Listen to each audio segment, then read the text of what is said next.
adding a $250 fee for every person visiting America.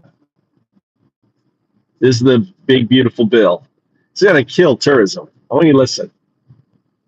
Yeah, Richard, if we didn't have enough problems getting international visitors to the United States, we've just made it more difficult with this deterrence fee. I mean, this is a fee, a junk fee that would make Ticketmaster blush.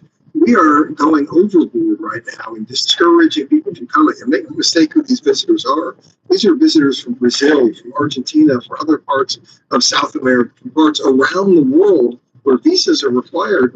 We just added $1,000 for a family of 4 who otherwise would have spent that money at small businesses. They otherwise would have spent that money on the U.S. economy. And instead, they're giving it over to the government in some cynical way to reduce the American deficit. It's extremely disappointing. And I also loved it. I've got the rule here. I'm sure you've read it in its original words as well. It says the secretary may provide a reimbursement. There's no given about it, and you've got to prove that you were a good. I mean, obviously you've got to leave on time, etc., etc. And only then may you get it back. And by all accounts, there's no process in place to actually reimburse. Let's understand what happened here. This was not a thoughtful exercise. We had this bill go through Congress. They needed to come up with new forms of revenue, and somebody thought it would be a good idea to tax foreign travelers coming into the country. Already, we are not back to pre-pandemic numbers when it comes to visitors to the United States. These are people that want to come for the World Cup. They want to come for America's 250th birthday. They want to come for the Olympics in 2028. The biggest deterrent to visiting the United States right now is cost. If somebody in Congress thought it would be a good idea to increase those costs, I couldn't think of a more imbecilic thing for us to be doing right now. Jeff, I know it's a tricky issue and people don't want to be sort of criticizing policy. I'm aware of it, I get it, but the numbers are starting to weaken quite considerably inbound. Yes, we can massage them in the summer and they're looking a little bit better because people will come, but by and large, when I say people are shunning the United States, you know what I mean. People are starting to say it's simply not worth the trouble or now the expense. I think we have an interesting dynamic going on with travel to the United States. We have some markets that are down. We've seen that in Western Europe. We've certainly seen it in Canada. We have other markets that are up. Mexico is up 15%. So I don't think you can paint it with a wide brush here as to what's happening. There are a lot of people that want to come to the United States. The United States remains the world's most desired nation to visit, according to all the surveys. But you're right, Richard, that in some markets around the world, they're not traveling to the U.S. in the numbers they used to, let alone the numbers we aspire to get to. We've got to make sure the U.S. is welcoming. We let people know what our policies are, what our procedures are. We've got to remove unnecessary fees, not have them. Heck, when it comes to visas, we're now charging people to wait 100, 200, 300 days just to get an interview for a visa. It's these types of obstacles we have to remove to make the U.S. competitive. I'll say this, the White House has been outspoken about making the World Cup a success, about making the Olympics a success. In this instance, the problem did not come from the White House. This was an imbecilic approach by somebody in Congress who thought it would be a good idea to create some new form of revenue on the backs of the people who want to do nothing more than support the U.S. economy. Yeah. Well, no doubt where you're standing on this. I'm grateful to have had you on the program tonight. That's just crazy.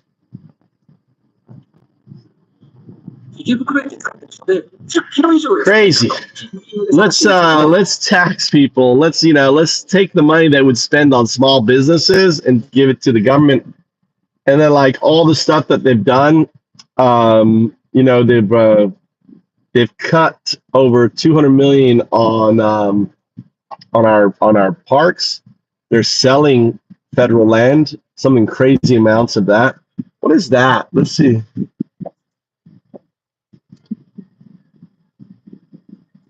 Selling federal land, big beautiful bill.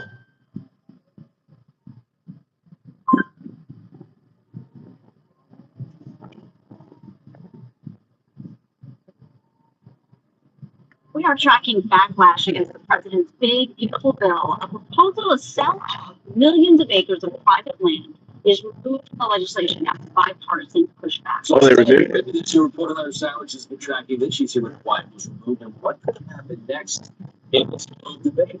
Yeah, we're going to get a little inside baseball here, but it's important to understand just the process of how we got to this point. It was last night that the Senate parliamentarian, which acts as a sort of referee during this legislative process, ruled the move to sell off protected lands actually violated the rules of what can be included in a reconciliation bill. So that's what we're talking about here.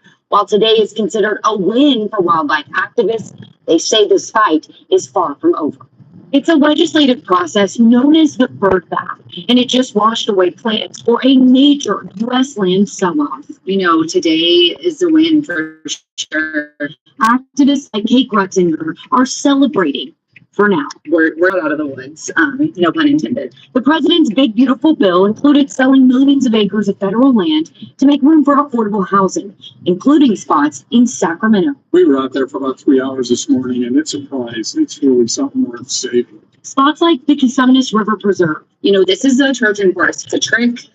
He's trying to pull a fast one on the American public. She's talking about Utah Republican Senator Mike Lee, a big backer of the bill, and someone who has pushed to privatize public protected lands. I don't think that Mike Lee is serious about solving the affordable housing crisis. Just fucking not lies. shown any interest in it before. We have other places that there could be housing built, and it doesn't have to be on a pristine, precious preserve. Senator Lee posted to social media saying he now wants to revise the bill's language to remove all Forest Service land and reduce the areas available for sale to BLM lands within 5 miles of population centers. We don't know what population centers means, if there's going to be a cutoff of how large or small those cities will be. Advocates against the big sell are waiting for the final version of the bill. It's not a partisan issue anymore.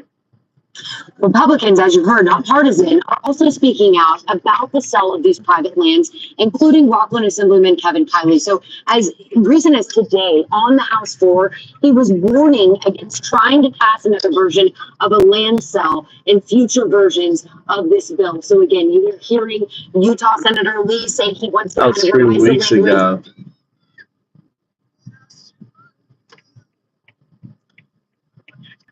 I guess, did it get in the bill or not? Does anyone know? Did the land sell-off get in, or was it stripped out? I can't tell. Big beautiful bill.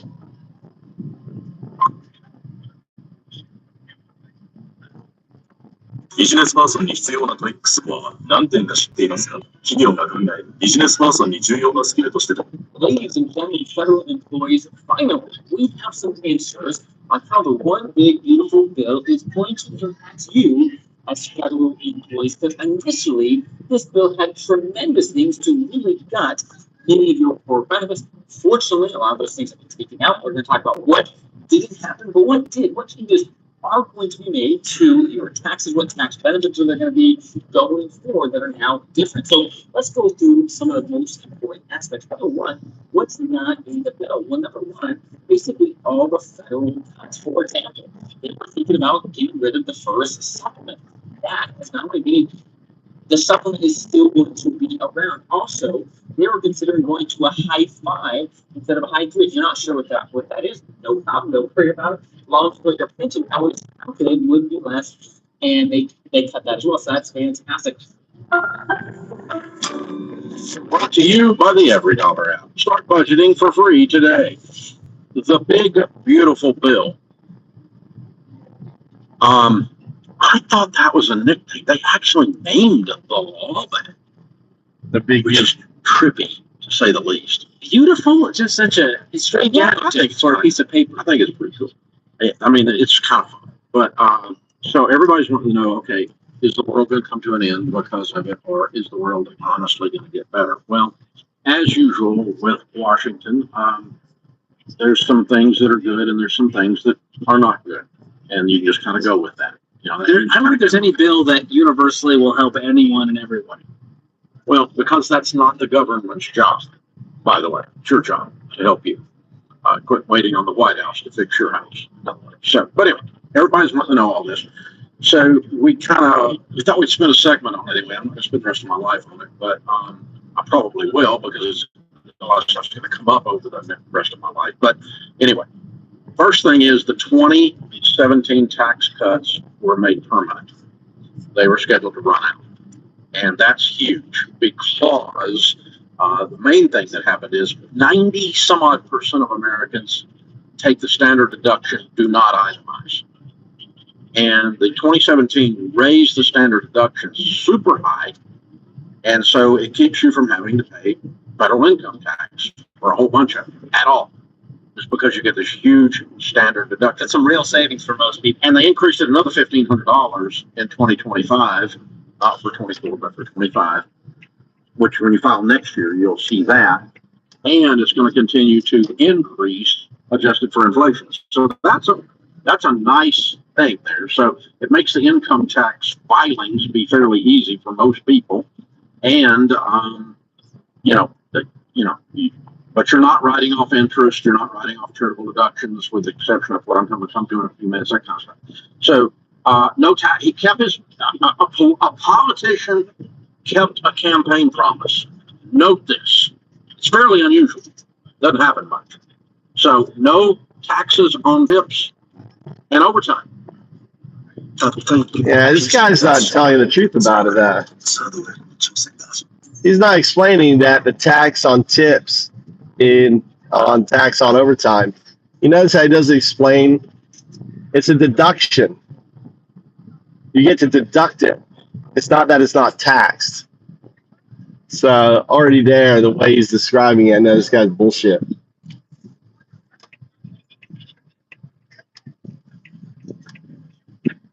Hey everyone, the new tax law has officially been signed.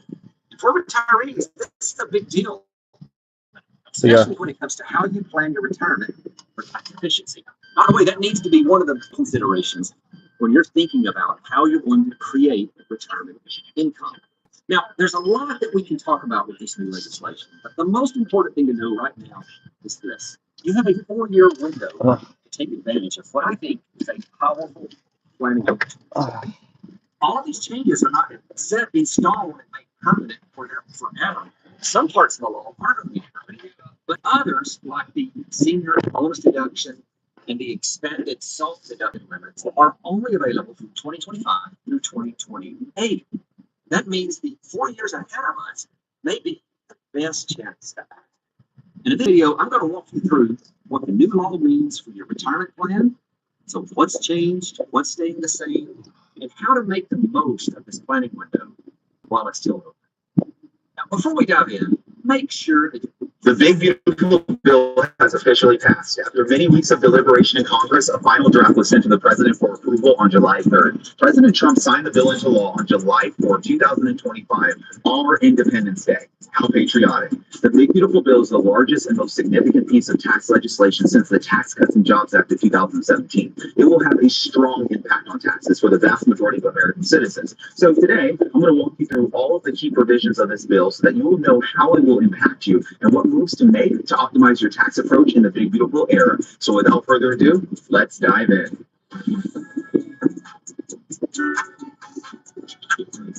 All right, guys. So the Big Beautiful Bill, which is officially titled the One Big Beautiful Bill Act, is a comprehensive legislation pushed by Republicans to advance President Donald Trump's agenda. It combines tax cuts, spending reductions, border security, and energy policy changes. But key provisions of the Big Beautiful Bill will be outlined next. Let's start with the tax provisions. A permanent extension of the Tax Cuts and Jobs Act was enacted. The bill makes the 2017 TCJA individual income tax cuts permanent. These tax cuts were set to expire at the end of 2025, and now they won't. Here's what the tax brackets looked like before the TCJA, and here's what they look like now. So, for example, if you're currently in the 12% tax bracket, you will not be jumping back up into the 15% tax bracket. If you're currently in the 37% bracket, you will not be jumping back up into the 39.6% bracket.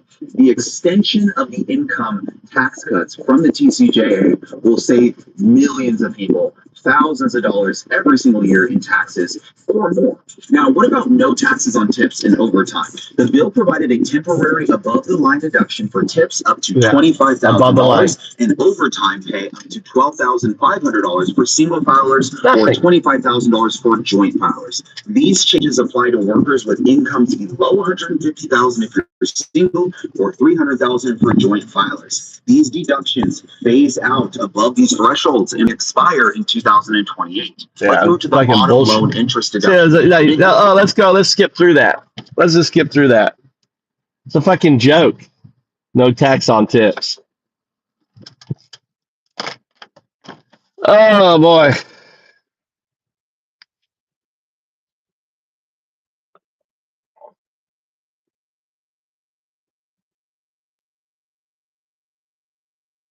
Exactly right.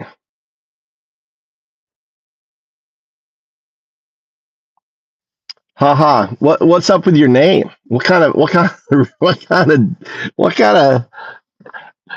name is that? Haha. Dude, what kind of name is that? Do you spend a lot of time coming up with that name? Haha.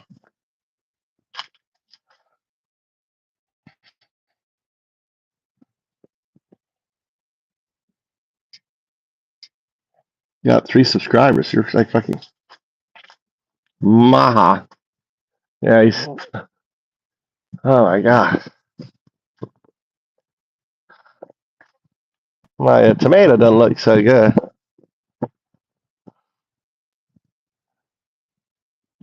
Oh, if it needs water. Ah.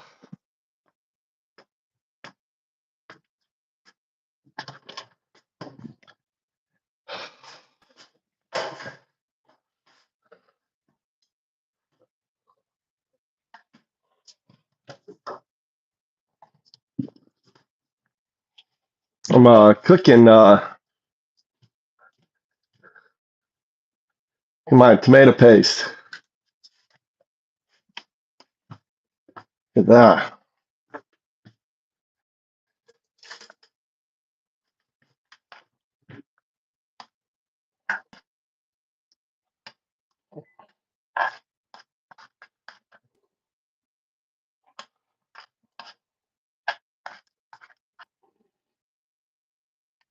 And this here.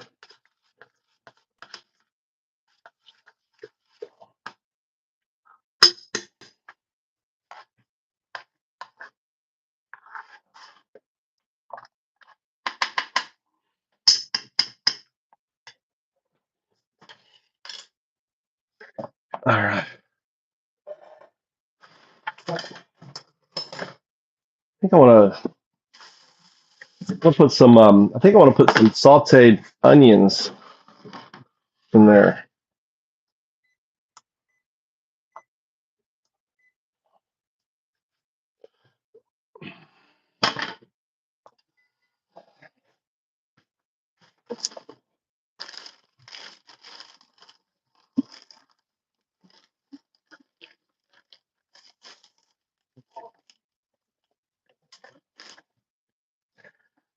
Sautéed onion. Some sautéed onions. Put in the sautéed onions in my.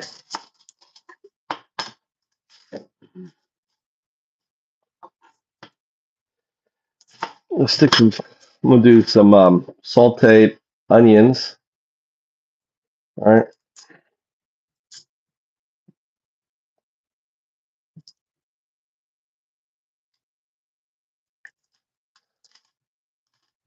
Garlic, good idea. Garlic too. I got garlic.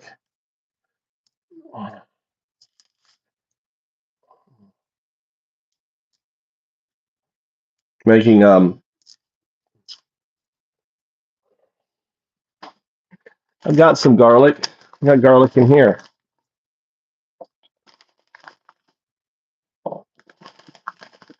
This is garlic that I picked on the riverbed. Remember that garlic? How pissed off it's been.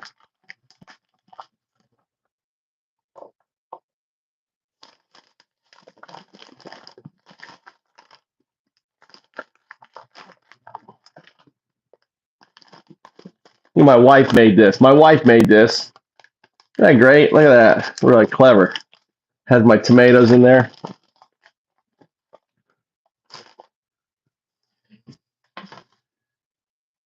Oh, let's see. I don't have any more garlic. I got garlic somewhere else.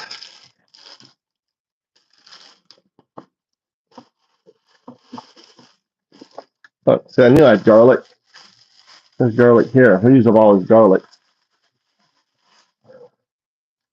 All right, here's garlic here. So I actually putting, for sweetness, you know how I did the sweetness from my tomato? I am also cooking, what's it called? What is it called? Fig. So this is fig. I cooked a bunch of fig, and it's really sweet. So I added a little bit of, to take away the bitterness from the, on it. What's wrong? Pedo. Oh, we need to do a poll, don't we? Look, we got to do a couple things here. Hold on, let me fix it up. Let me juice it up a little bit. I know what you guys want. Look at that. Jeffrey, is Trump a Jeffrey? Let's get it on. Welcome to the show. Let's get the Q&A.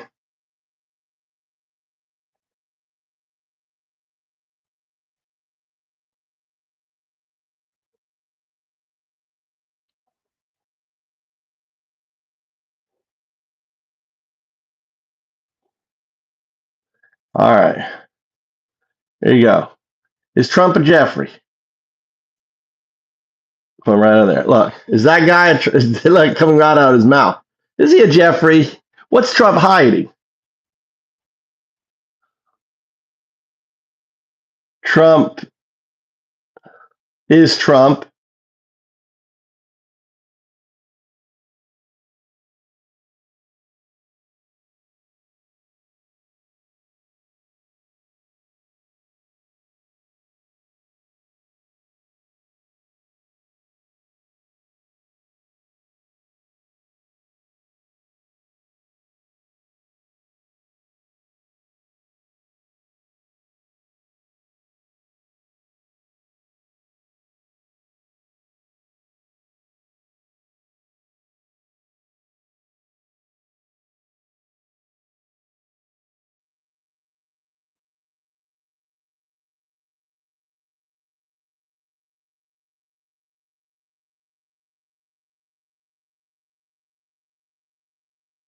All right, there you go.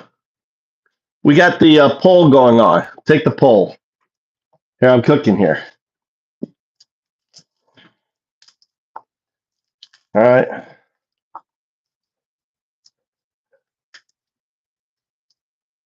AIPAC does own Congress.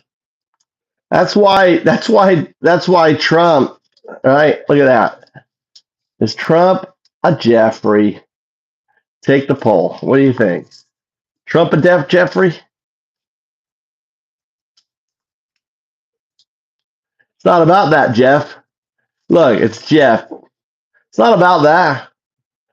It's not about whether you're going to get in trouble.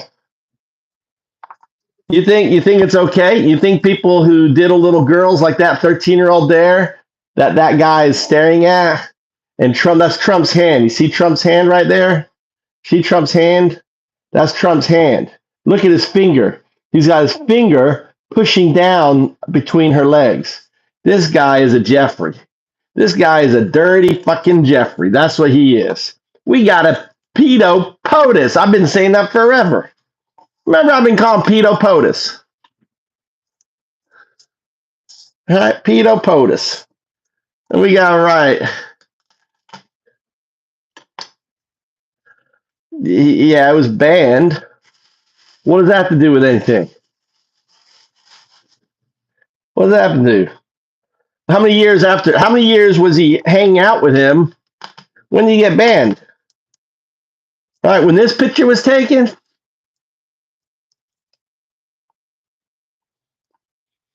Probably because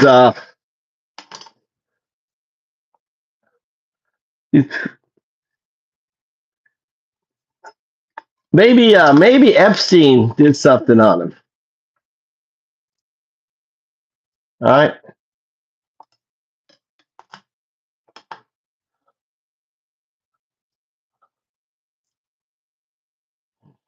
Cutting the garlic.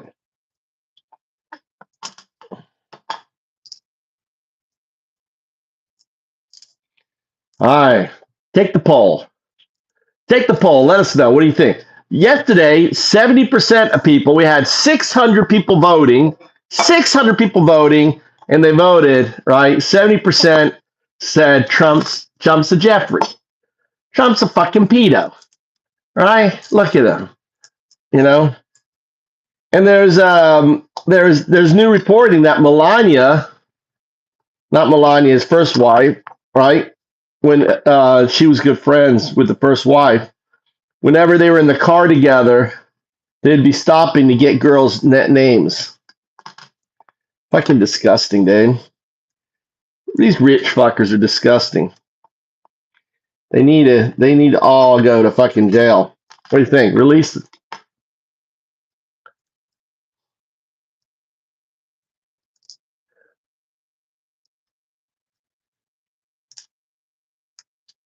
Why? What are you talking about? What are you look at this people? Look at all these people trying to hide. Look at all these MAGAs, these Nazis trying to hide, trying to protect their Fuhrer. Right? Look at them. Listen to them. Look at them all go, protecting their Fuhrer. Look at them. Look at them defending a fucking pedo. Well, you can't look at his hand. What is he doing with that hand? Look at that fingers. Look at those fingers going down between her thighs. Oh, is that how you hold your daughter's hand? Oh, is that how you hold your daughter's hand? Like this fucking sicko? Look. Get those fingers. He's got 3 fingers opening up her thighs. Explain that to me. Hey, Jeffrey. MAGA Jeffries out there. All you MAGA Jeffries out there, explain it to me. All you sick fucks. You fucking pedos, right? Defending your fucking pedo in chief. Right? Explain it to me. Explain those fingers. Look at those fingers. Look what he's doing with those hands. Explain that to me. Oh, he's got his hands. He's holding her hand, right? He's gripping her hand, and he's spreading those legs. And then look at that. Look at the sicko Epstein. The way he's looking at her. Oh my God! Look at that look. Is that the way you look at your daughters? Is that how you Jeffries? Is that how you Jeffries look at your daughters? Right? All you MAGA Jeffries out there, you sick fucks, dude. You MAGA fucking Jeffries. All you MAGA Jeffries. Is that what you do to your daughters? Yeah. Oh yeah. I like it. I like my daughter, I hold her hand and I stick my fingers right there. Oh, right by her thighs. You fucking sick fucks, dude. You're MAGA Jeffries. Little sick fuck motherfuckers. Right? It's disgusting, man. All you MAGA Jeffries out there, you know, the way you treat your daughter, that's how you want to treat your daughter. You look at your daughter like that. Is that a father's look? Right? God, you guys are sick, man. Who had a rough day? Looks like you're having a rough day, mister.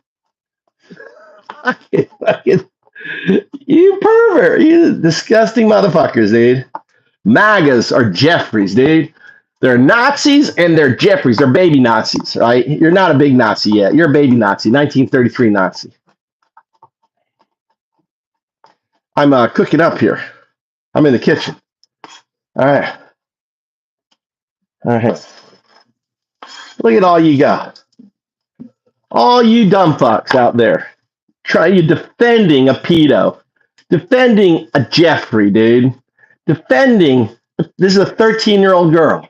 You think it's okay for a 13-year-old girl to get violently raped, right? You think that's okay? That's why Trump is acting the way he's acting, like a guilty motherfucker, dude. Right? Oh, the problem. Well, let's play it. Oh, no, it's not the pedo. It's not the pedo. It's the. Oh my God.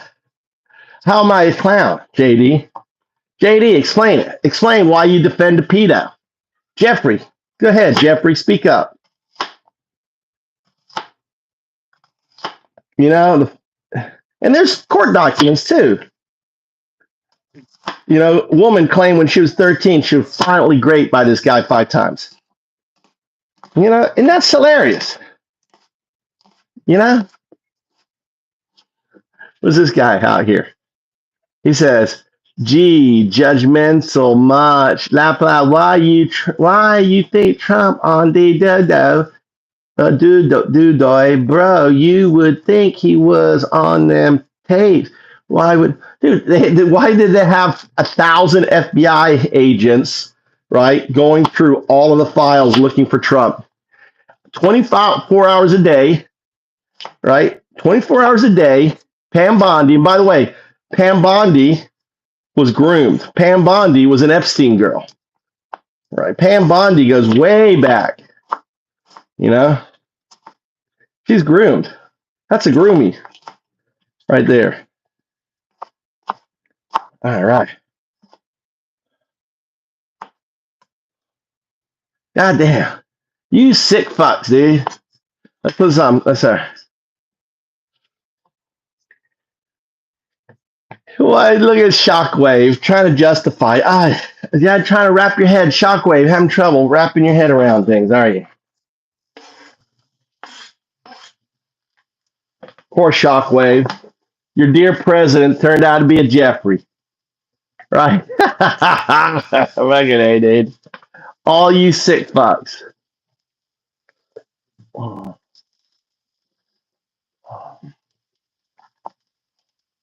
Crazy. Yeah. Where are the files? Don't forget, vote. Let's try to get, look at that. Take the vote. It's right, 300. Vote. Is Trump a Jeffrey? He's acting guilty as fuck. Let's put on I think let's Professor G.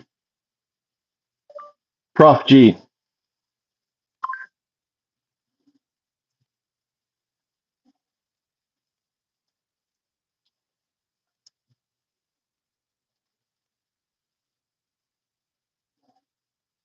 Let's listen to these guys here. Hey, shout out to Ozzy Osbourne. この最初に1回でもお金借りたことある人に朗報よ。その借金全額チャラになるかもしれないわ。ただごめんね。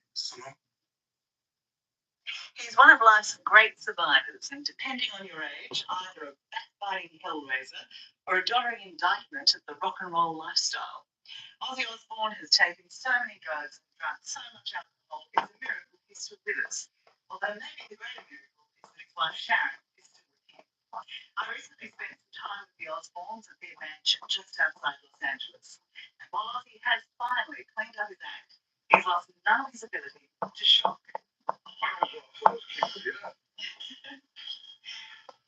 Living legend that's official, isn't it? Here in the Val, California mansion, Ozzy Osbourne is showing off his new sound studio. Yeah, that'd be great. And his latest hit.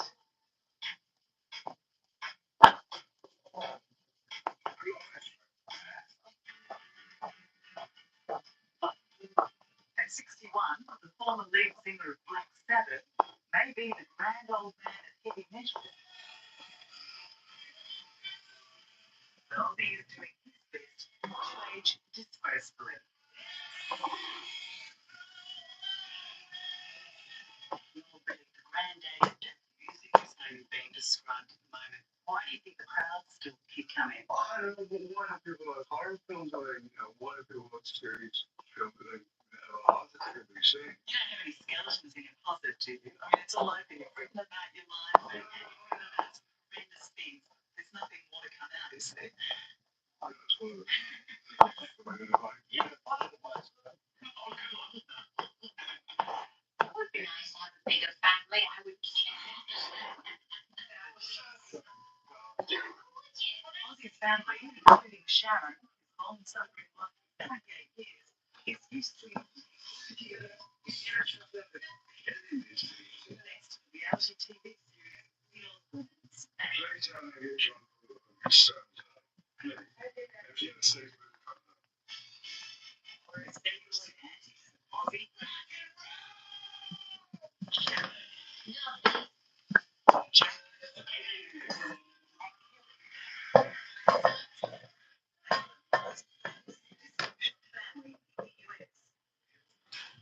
introduced a permanently subtle Ozzy to a whole new generation. Ozzy Osbourne. Why the hell would you let cameras into your house to film the Osbourne? It was an experiment. And all of it. So I mean, people would come to our house and go, "Is he always like this?" And we'd go, "Like what?" To us, it was normal. So people would go, "This is incredible. I love you all. I love you more than life itself. You're mad." The kids were those teenage years when they were interesting. You know, we had Jack, which strung up around the house in commando gear and a paintball gun, and Kelly was, you know, clubs all night. And it was just that time it was magic, the family, and it was entertaining to watch. Black Sabbath was formed out of desperation. All working class men put together a band that was heavier and darker than any other musician.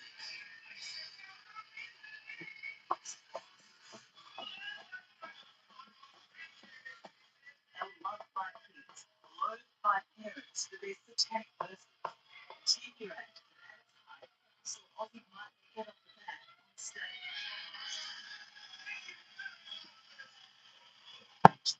With so much success came debauched excess.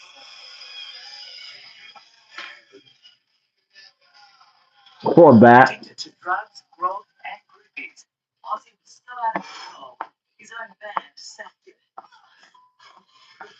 Their excuse at the time was that you were too much of a drinker and too much on the drugs, wasn't it? But how can I say that? I mean, if you're taking one drug to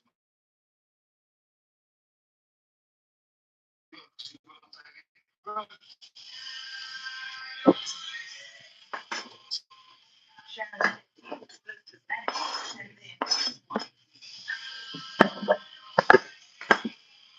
Sharon, what did you see in Ozzy? Why did you want to manage this out of control rocker? Well, he had such a huge following. Everybody loved Ozzy. Everybody loved Ozzy.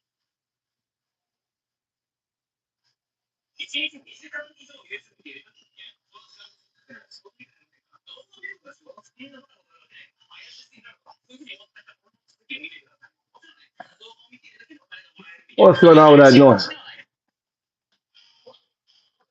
And under her guidance, the crowds continued to love Ozzy as a solo act.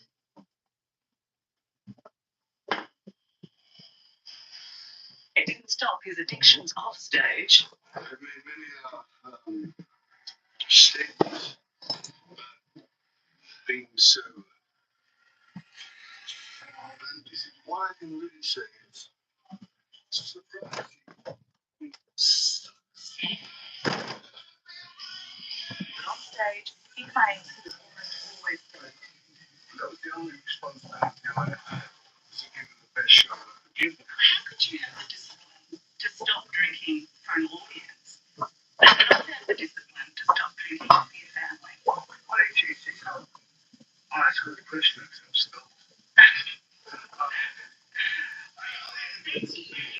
You've got to move in, you It's just what I was doing. At the height of your addiction, how bad did it get? Oh, man, that's I was rushing with a touchy mood. Oh, Shannon, I have no idea. All right, what's going on here?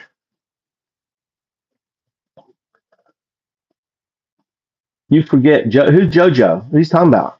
JoJo was JoJo hanging out with Epstein? Was JoJo putting his hands between the thighs of a 13-year-old girl? 13-year-old girl, right? Right. Take the vote.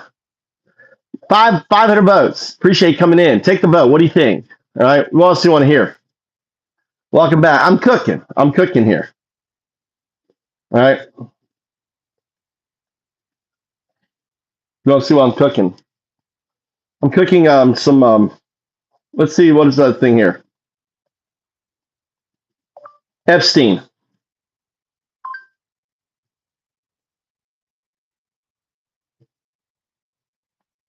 Three guests on this show who either knew Epstein or knew Trump. have all used the exact same words to describe Trump and Epstein's relationship over the past week as we've been talking to them and you've heard them. And they have done this totally unprompted.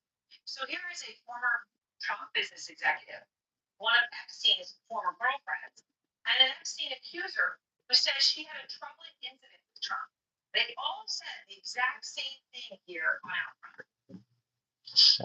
They were best friends. They were best friends. They were best friends. They were bros. You heard them, and right there, Jack McDonald, Trump's former business associate, talking about what Epstein meant to Trump. These are people, right, who each met Epstein and Trump at different times, in different places, and just to state the obvious, in totally different capacities. And yet they all concur on this crucial thing. They say that when they knew them, Trump and Epstein were best friends. They were bros. Bros and, you know, girls. Girls. Bros and girls. Right? Right, bros and girls. Outfront now, Mark Epstein, the brother of Jeffrey Epstein. And Mark, you know, from what you know, from what you saw, how close was your brother to Donald Trump? They were very close. They were good friends. Jeff used to sometimes tell me things that Donald said that were funny. I know Donald was in Jeff's office a lot back in the 90s. It's documented that Donald flew on Jeff's plane. And a number of times, I don't know if they ever checked, but I know Jeff flew on Donald's plane. Also, I don't know if they've ever looked at his flight logs. They were good friends. But I flew on Jeff's plane. It's known I was on a plane in 1999. Flying up from Florida and was with us. Yeah, they were all joking around. They were good friends. So, yeah, tell me about that. I know there was something on that flight that you remember about your brother and Trump. What is it? It was a funny thing. We were talking, and a couple of weeks or a week before that flight, I was talking to Jeffrey, and he told me that he's talking to Donald, and he asked Donald, "How can you sleep with so many married women?" And Donald's answer was, "Because it's so long." You know, most guys, it was a funny line. And then when we were on the plane a week later, Jeffrey asked Donald the same question. I know he did that to my friend. He said, "I came down the plane." And Jeffrey asked him, "How can you sleep with so many married women?" And Donald said, "Because it's so long." Now, it's a funny line, but the answer is not the poignant part of the story. The question is the poignant part. Because for Jeffrey to ask him that question, number one, he would have to know that Donald slept with a lot of married women, so and we probably had information from Donald. And also, if that's not the kind of question you ask a casual acquaintance, how can you slept with so many married women? It's a question with a quick friend that you get when you ask those kind of questions. That gives you an idea of how big it is.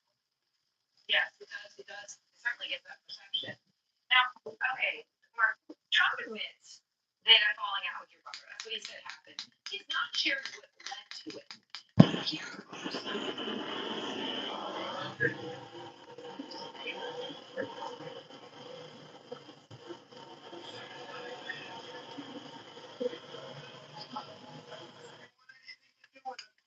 Jeffrey Epstein was not somebody that I expected.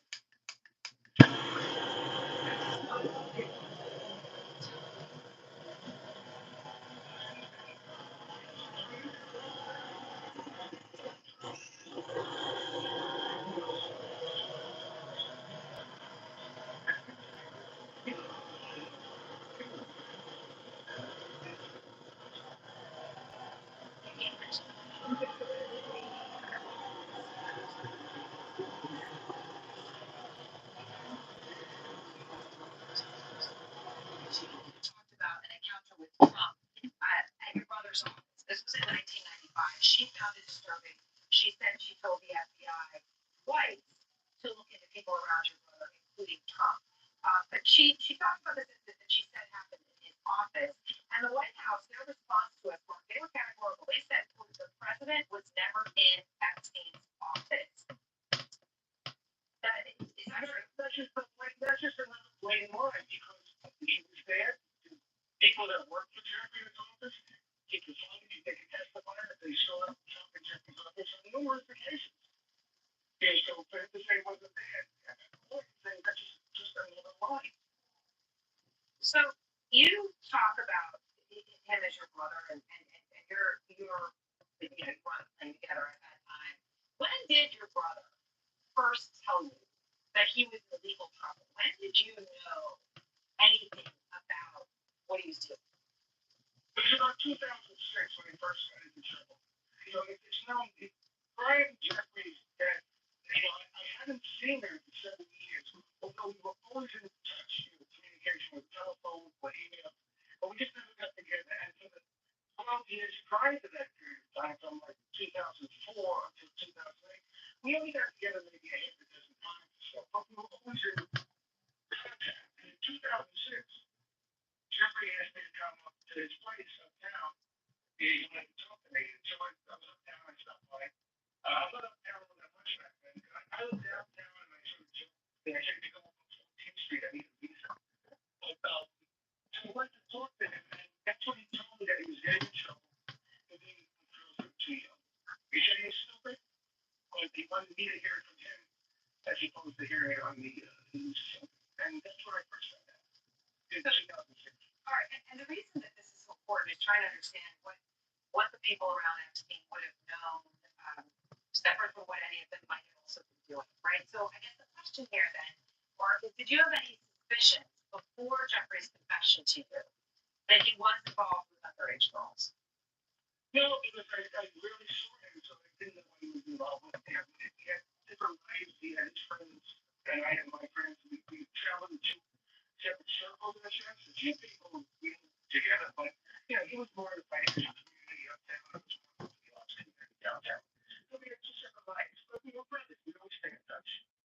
So the thing is, the thing with the charges against him, that's really not my concern at this point in time. Jeffrey is dead, so I'm the prosecutor, I'm the defense attorney. I'm more concerned with the circumstances around what happened to his murder.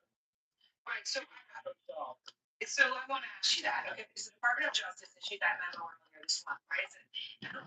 It's the recent part, after a thorough investigation, FBI investigators concluded that Jeffrey Epstein committed suicide in his cell.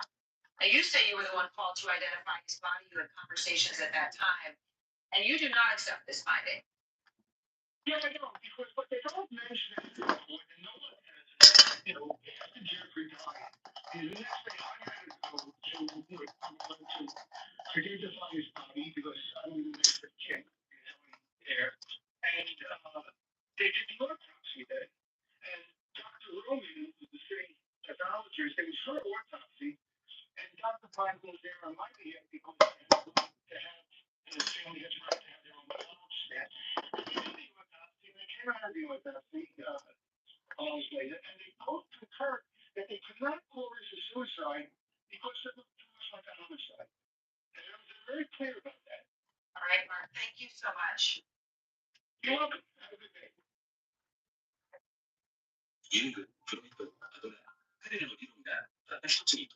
There you go. There you go. What? Is that guy lying? What is that guy lying? Right, that's the brother. He had his own doctor, both the pathologists come out of Epstein's, right? And they both say they can't conclude it's a suicide.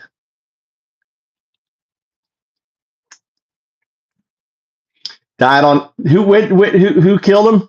This guy killed him, right? Killed him on his watch.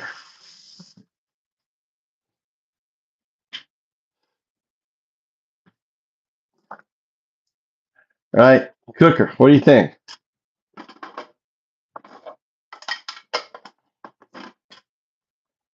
Let me taste my sauce.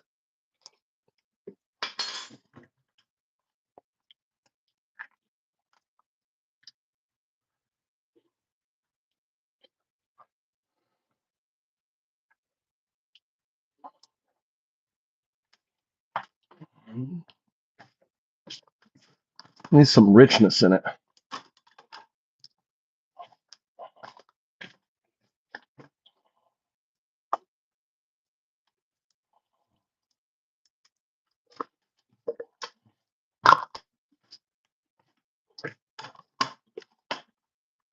I also got some of this here.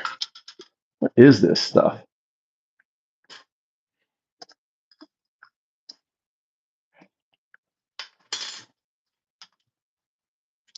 It's ginger.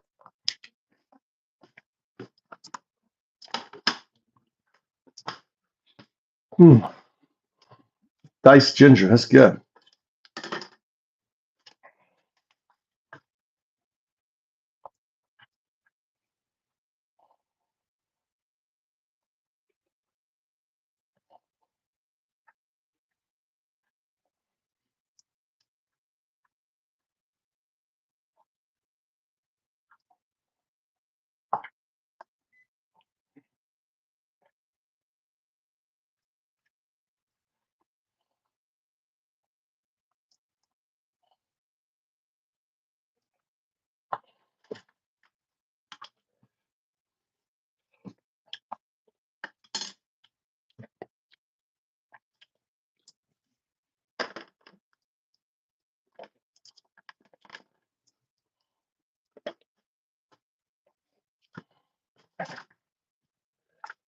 God damn, it's hot outside. Jesus is a fictional person. Back. It's good to be back. I missed 2 weeks of nonstop Epstein news, and the story now careens into a third week. This morning, 3 weeks facing Epstein. increasing pressure after she had first said that the Epstein files were on her desk, and then said no such lists exist. Pam Bondi's deputy, Todd Blanche, put out a statement saying, "Justice demands courage. For the first time, the Department of Justice is reaching He's out not in. to You think to ask, what do you know?" You think Obama? I'd say a better question is if Obama acted like Trump does about the files, will those who say no believe Obama was in them? Yeah, exactly.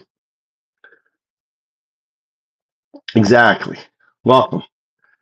Exactly.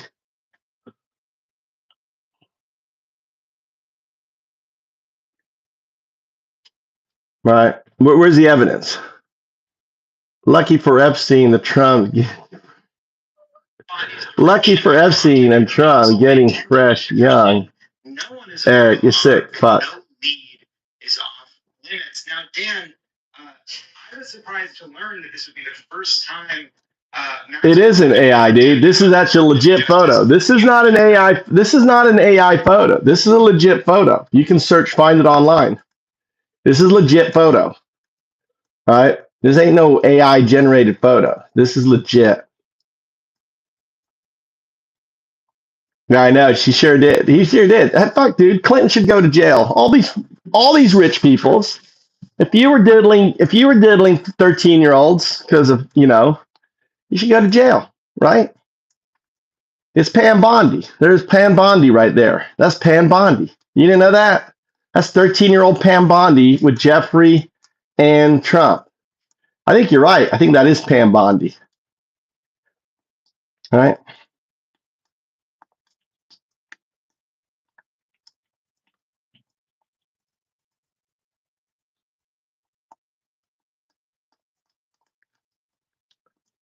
What do you mean it's not fake? Where's the link? Give me the link, Clint.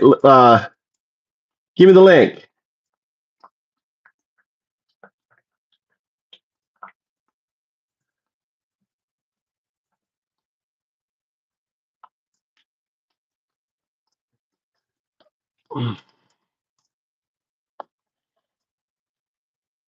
Or how can I get that link?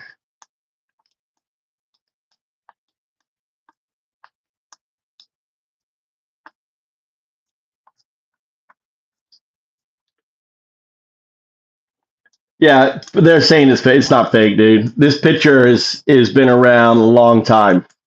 It's been around for years, right? This picture's been around way before AI, so it's just convenient. Yeah, maybe. I don't know. If they had the full thing, the thing is her hand. The only thing they say that what's weird about the image is her hand, but her hand could easily be right. The picture of her hand, you don't see it on here on it.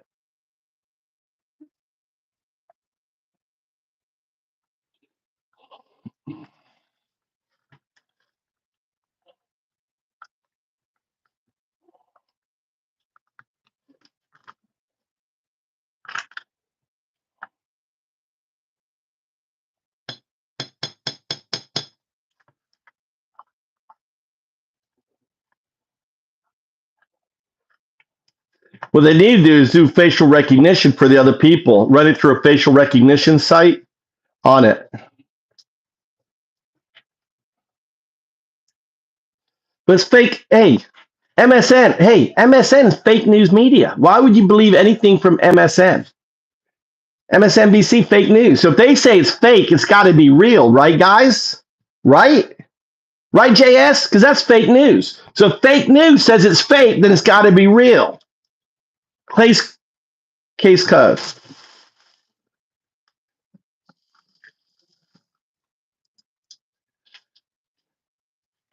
All right.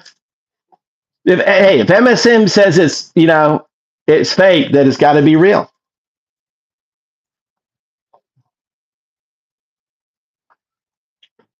You have a master's degree. It's what it is.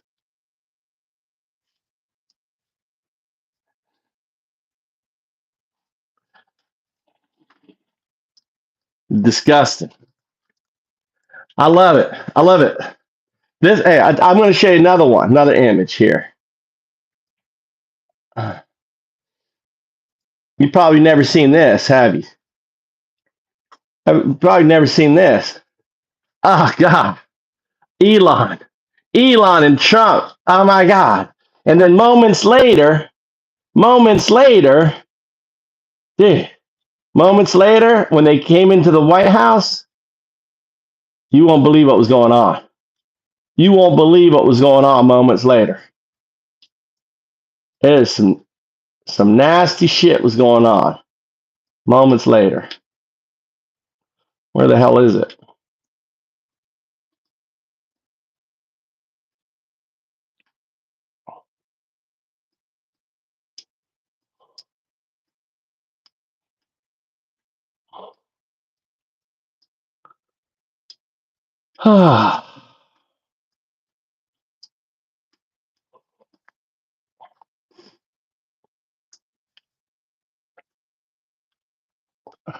Oh, then they got passionate. Elon and Trump getting passionate. Oh my God. And oh my God, what are you doing, Mr. President? What are you doing? What are you doing, Mr. President? What is that? Oh my God, Mr. President. Oh, oh my gosh. He's getting down on them. Oh my God. Eat that toe jam. Oh, oh my God. Getting down. And then later they were there and they passionate, got right in there. Oh, oh my God. Oh my God. Oh, Mr. President, what are you doing to that toe? What are you doing to that toe? Listen, you're getting a lot of Jeffries up. You get a lot of Jeffries. You know, a lot of Jeffries. Excited.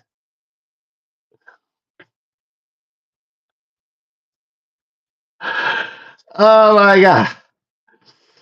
You gotta love the Trump's a Jeffrey. This guy's a fucking Jeffrey, dude. He's with Pam Bondi. Look at that. Look at that. Put it right in his mouth. Look at that. Sucking on it. Trump's a Jeffrey.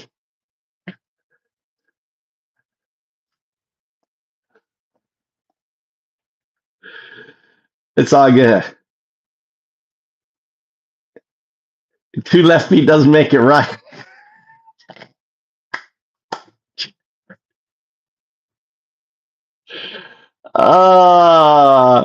That is funny. That is funny. Two left feet doesn't make it right. No one see that thing is JS. The thing is that Elon has two left feet. You didn't know that? It's fact. Have you ever noticed Elon? He wears two left shoes. He has two left feet. So this has got to be real. It's got to be real, right? Because he's got. If you ever look at Elon Musk, he's always wearing two left feet, right? This is factual. This shit's real. Let's get back on the. All right. Trump's a Jeffrey.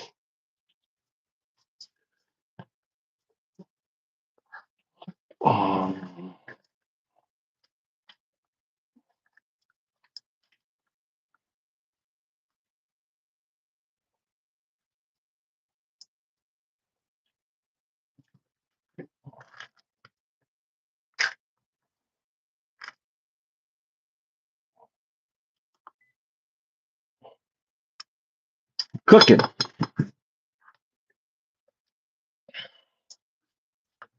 Yeah, a little bit more.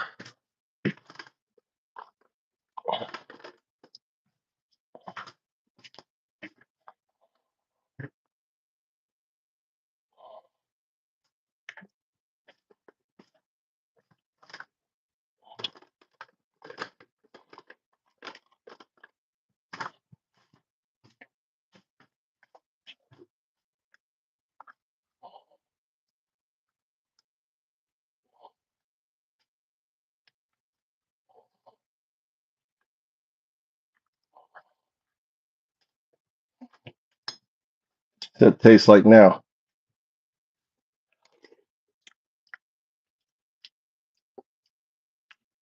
Okay.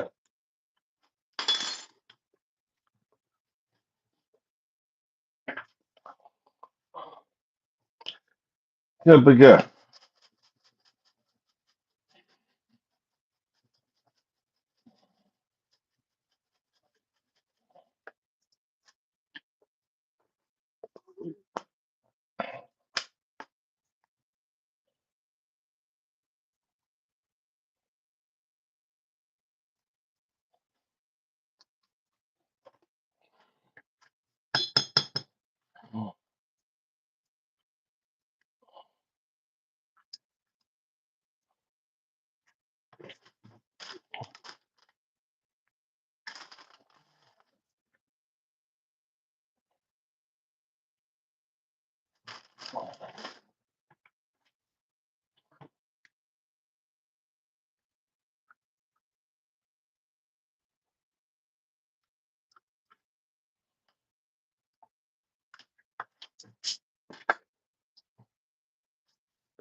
Mm, really good.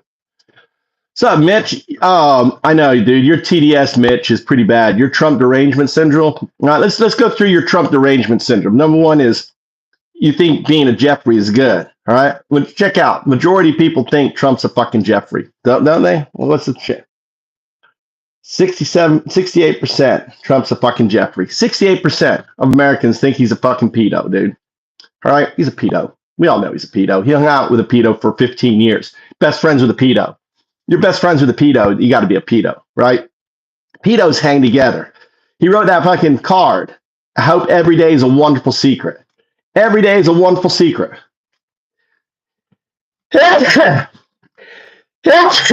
Ah. Pepper got up my nose.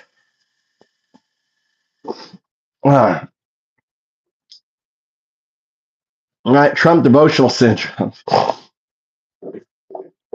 All right, on there. Let's hear. It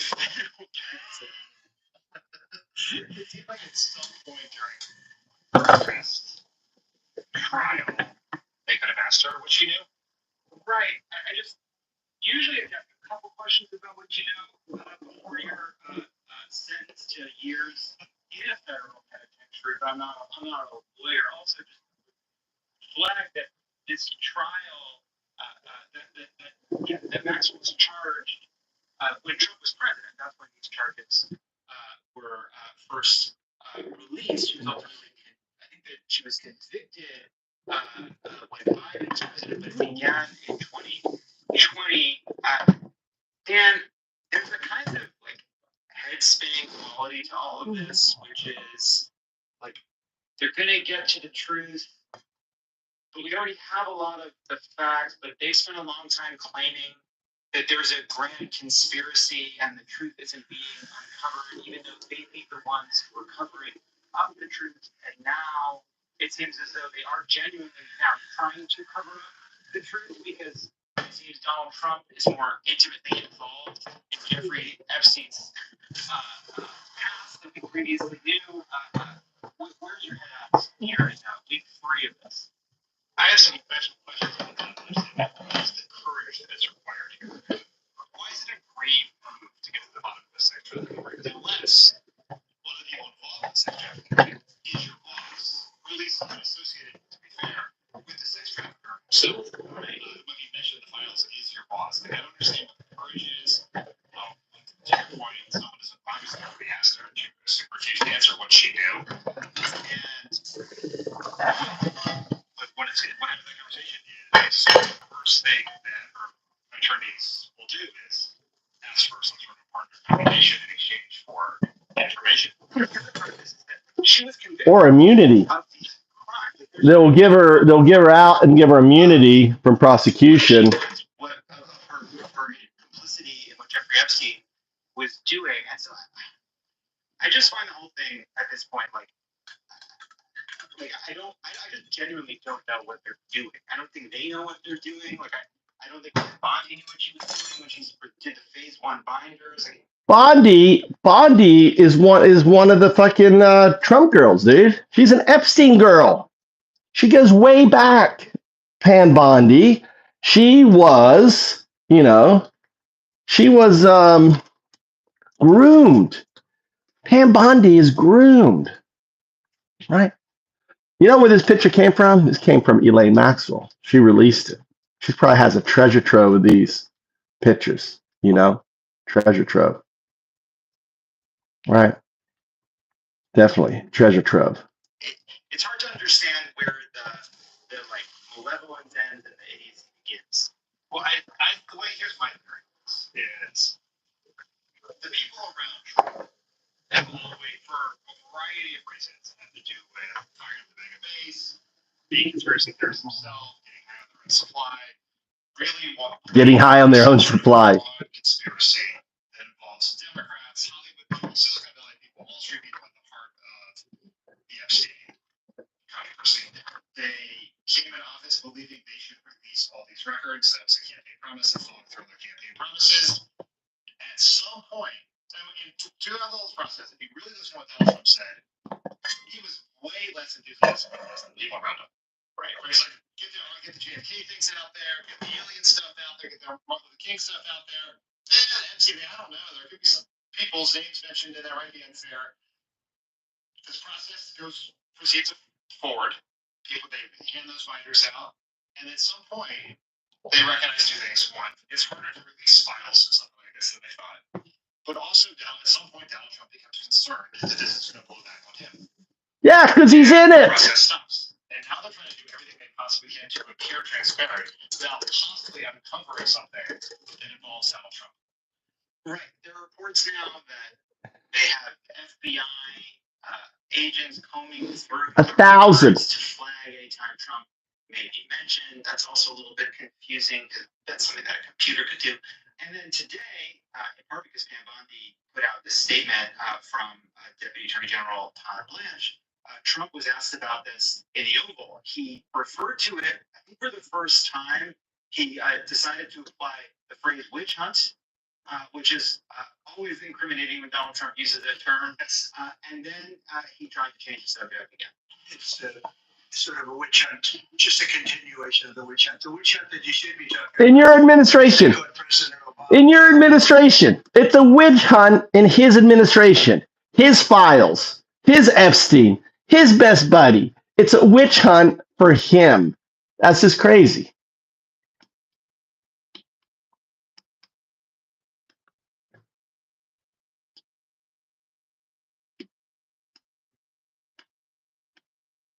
Yeah, probably is, Sal. I mean, I would. If I was Trump, find everything that I'm in and fucking burn it. Get rid of it. Right? You're immune. He's immune. He can give that order. He's immune. Now, the person burning it, he's not immune. Right? Dude, Sal. Definitely that shit's getting burnt, dude.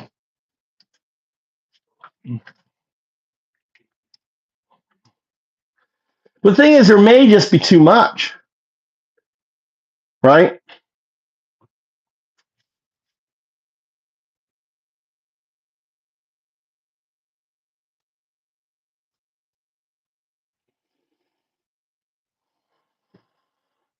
MAGA is evil. They are. What's Sal said? Yeah, that's what I think. Anyway, there's a. I hope you guys had a good whack-a-mag. It was a good whack-a-mag. How was the session? How was the whack-a-maga session? Now we're calming down. We're calming down, relaxing. We got to pull out the cigarette, guys. Your hammers are all bloodied. Clean off your hammers. Dude, it was flying in here for a while. Let me get my feet up. Ah.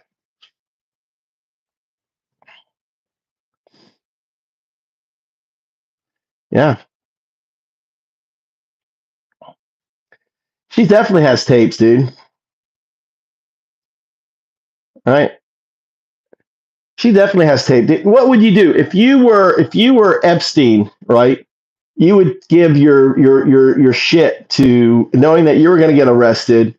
You would have that. The other thing is, I mean, no one's ever talked about this, but could like that image? What if that image was released by Epstein after the, what if we're going to see like images like every week, there's going to be a new image, a new postcard, a new something else for Trump. That's like Epstein knowing, maybe he left like in a will, he sent it to an attorney, right? At 400 down to 40. It was nice, dude. I saw it was like steaming. I was like, holy shit, dude. You guys are getting your mallet. You got the whack-a-Nazi, whack-a-Jeffrey. You're the poll. Look, 68%. Pretty good. Yeah, it's pretty good. See, there's yeah,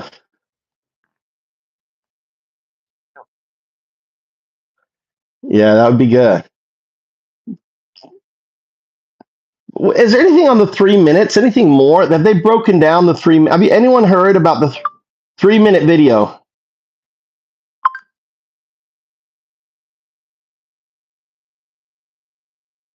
Epstein, 3 minutes.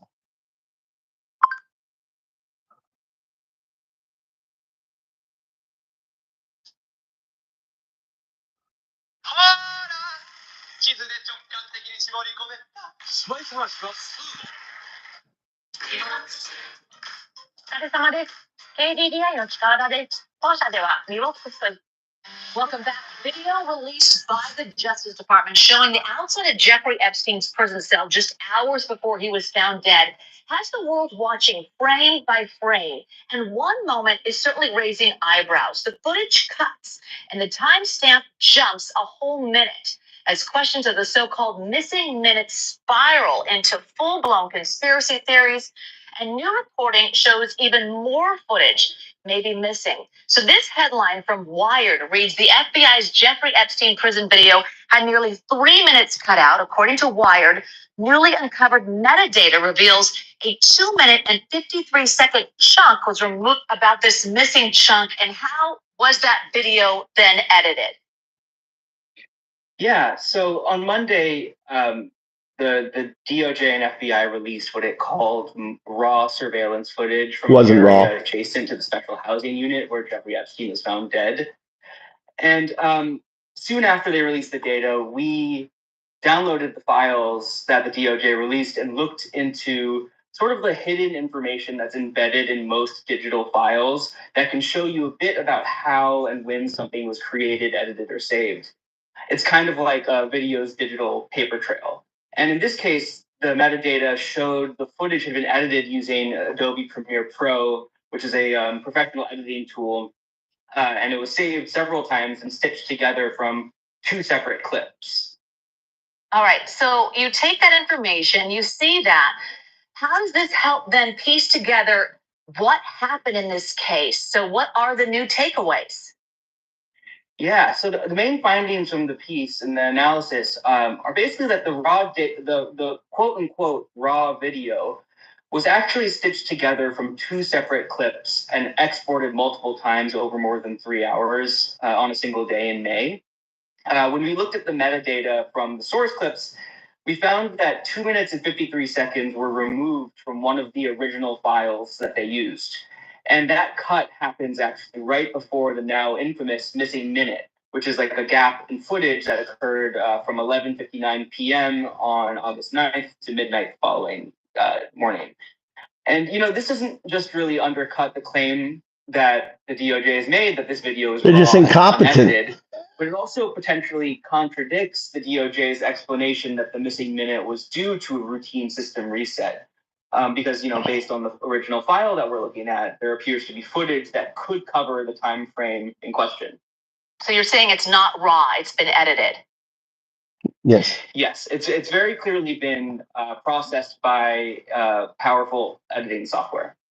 So what are Trump officials then saying to questions about this discrepancy? Yeah, so far the Trump administration hasn't directly addressed the discrepancies that we reported.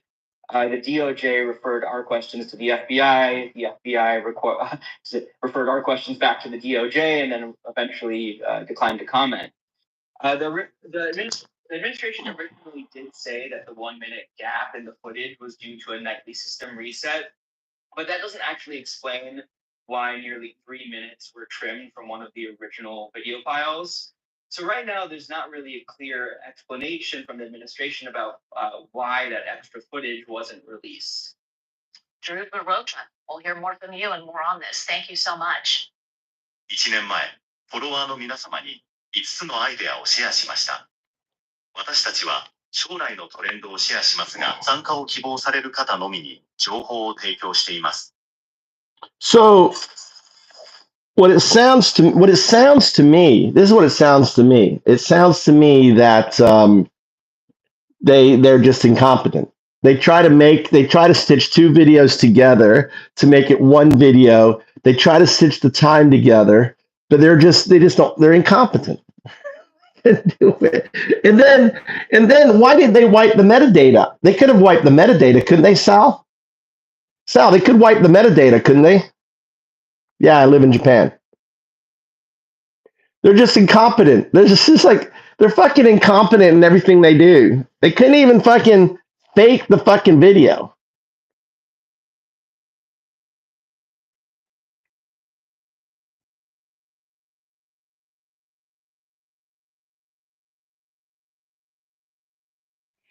If you look at the articles from when he died, it's a different door from the one in the recent video. That's interesting too. More conspiracy shit, dude. Maybe the first door was a lie. It looked like the first, right? Someone needs to grab what you need to do. Corporation, what someone needs to do is grab everything that they have on Epstein videos, feed it to a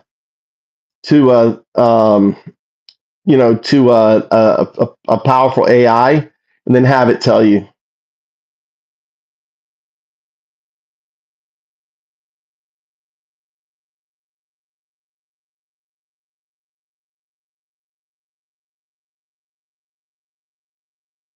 No, it's not the end of the story, Spoken Bones. What are you saying? It's the end of the story.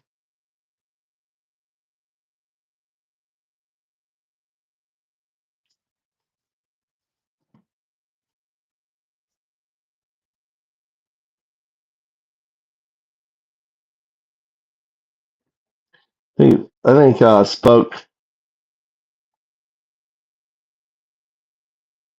What do you mean Epstein wasn't murdered? All right, Spoke, you shouldn't be blue, dude. Sorry, Spoke. Epstein was murdered. What do you think Epstein wasn't murdered? What kind of bullshit is that? Sorry, I got that. Go walk your dog, dude. Go walk your dog, Spoken Bones.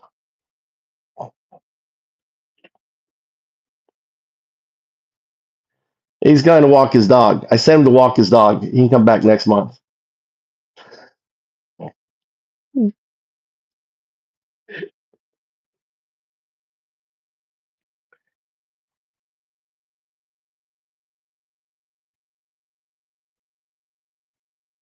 Yeah.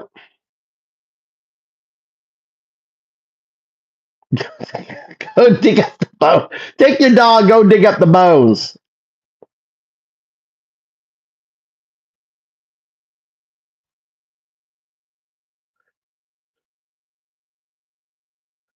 Report back. Yeah, compile the information on the doors and everything else. Seems like you should, like all the images of it, you should be able to compile that shit.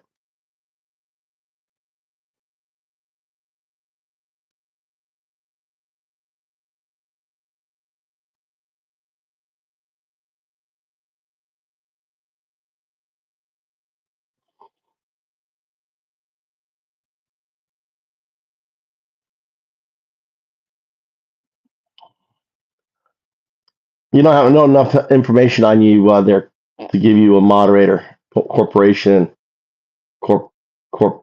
corpusy, whatever that means.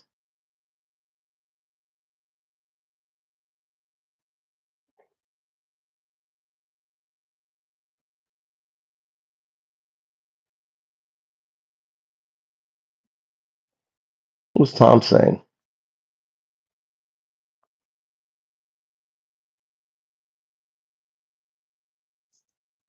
Who benefits from his death, Tom? Who benefits from his death, Tom? Trump benefits. All the people that he could rat on benefits. What are you talking about? All the people that he was blackmailing.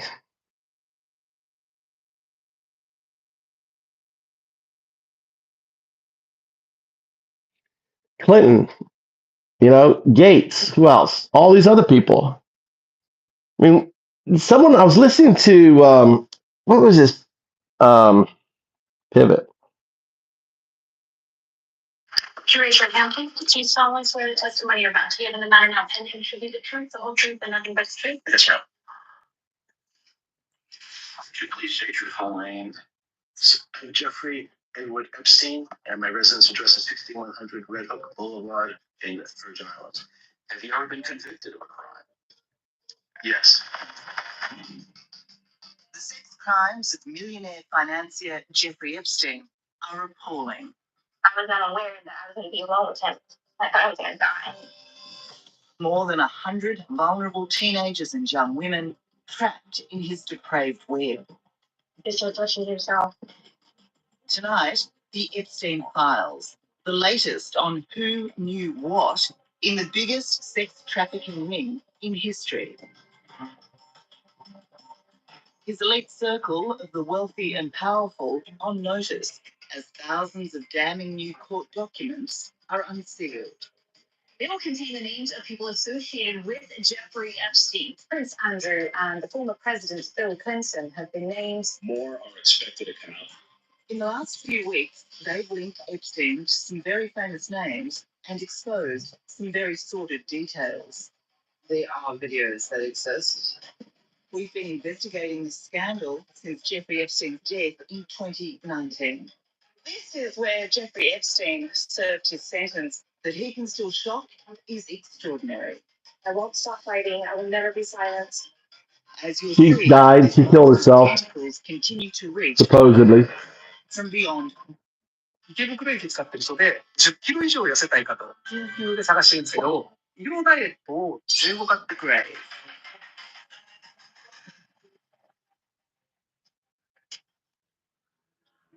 Refusing to answer lawyers on the grounds he might incriminate himself, Epstein thought his own silence would protect him forever. With his death by suicide in 2019 and the jailing of his former lover and right-hand woman Ghislaine Maxwell 2 years ago, Epstein's associates may well have thought the scandal was over. But after a decade of legal wrangling, more than 150 people have been publicly identified. That's what's his name? The Virgin Airlines guy, wasn't it? Was that the Virgin Airlines guy? Shit, I closed the thing by mistake. Wasn't that the Virgin Airlines? I thought Branson had been. Branson's been on that island. That's Branson. Look, Richard Branson. Richard Branson, right? Oh, there's some big names, dude. That's a billionaire. Yep, Tristan, I'm really in Japan. How you doing?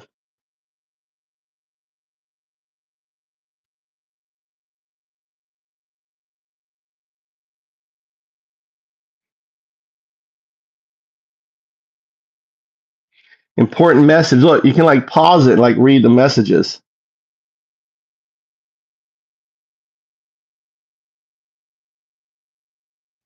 There's a case. It's case 1828868.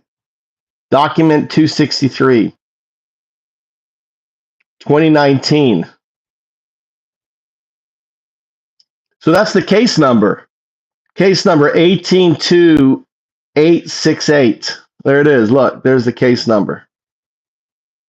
Right there. No, you have AI speaks it for you. I came 21 years ago. Didn't speak a lick of it.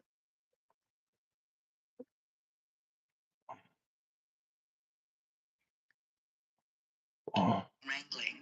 More than 150 people have been publicly identified, linked to Epstein and his sex trafficking network.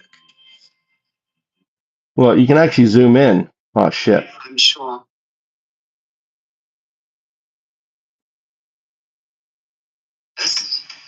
We've been investigating this scandal since Jeffery. The details. There are videos that exist. Stop fighting now. Manipulate. Pause. I read some of these documents. I'll make that out.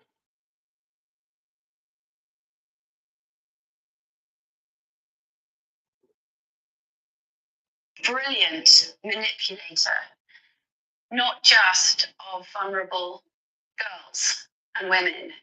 He was a brilliant manipulator of powerful men. A really heinous crime on an absolutely massive scale that was allowed to continue and continue and continue.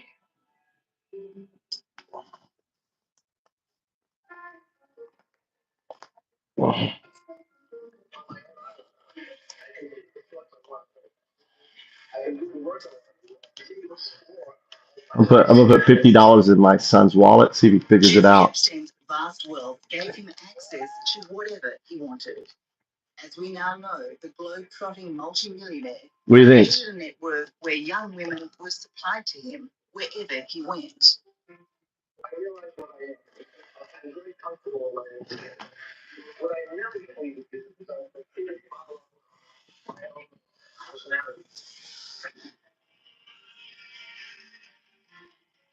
Lolita Express. And with his own plane and plush properties all over the world, he felt free to abuse in the privacy of his various homes. This is New York, this is Palm Beach, this is California, this is Paris, this is... She's dead. This is wherever Epstein was touching down. He needed to have girls on constant call. In every single state or every place that he goes to, he's already got people lined up and makers making that happen. Wow. None of this would ever have seen the light of day if it wasn't for Virginia Jeffery. She died 3 months ago. Of sexual abuse against Epstein, Maxwell, and famously Prince Andrew have fascinated and repulsed the world. In 2015, Virginia sued Maxwell for defamation. These latest documents are, in the main, sworn statements collected to that case. It's hard. It's really hard being back here.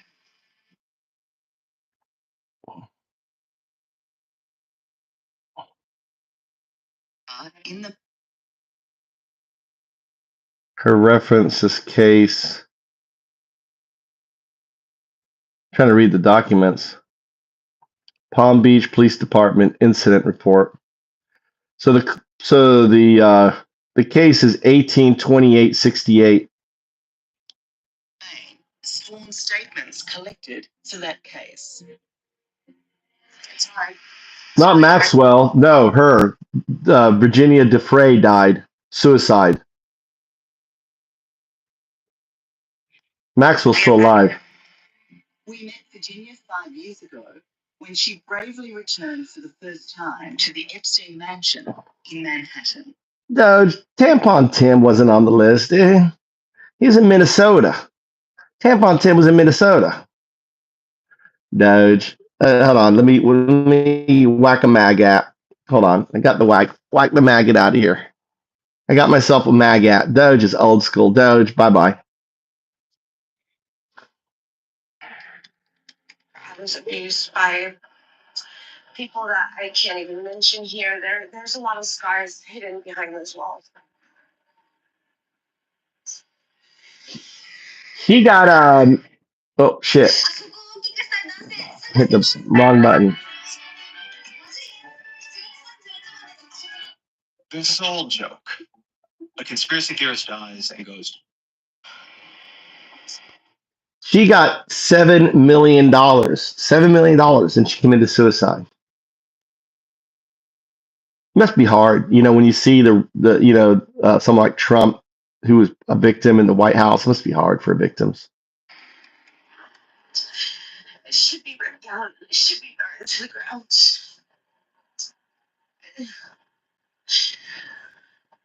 So one of my worst. I agree with you, Randy. I agree, 100%.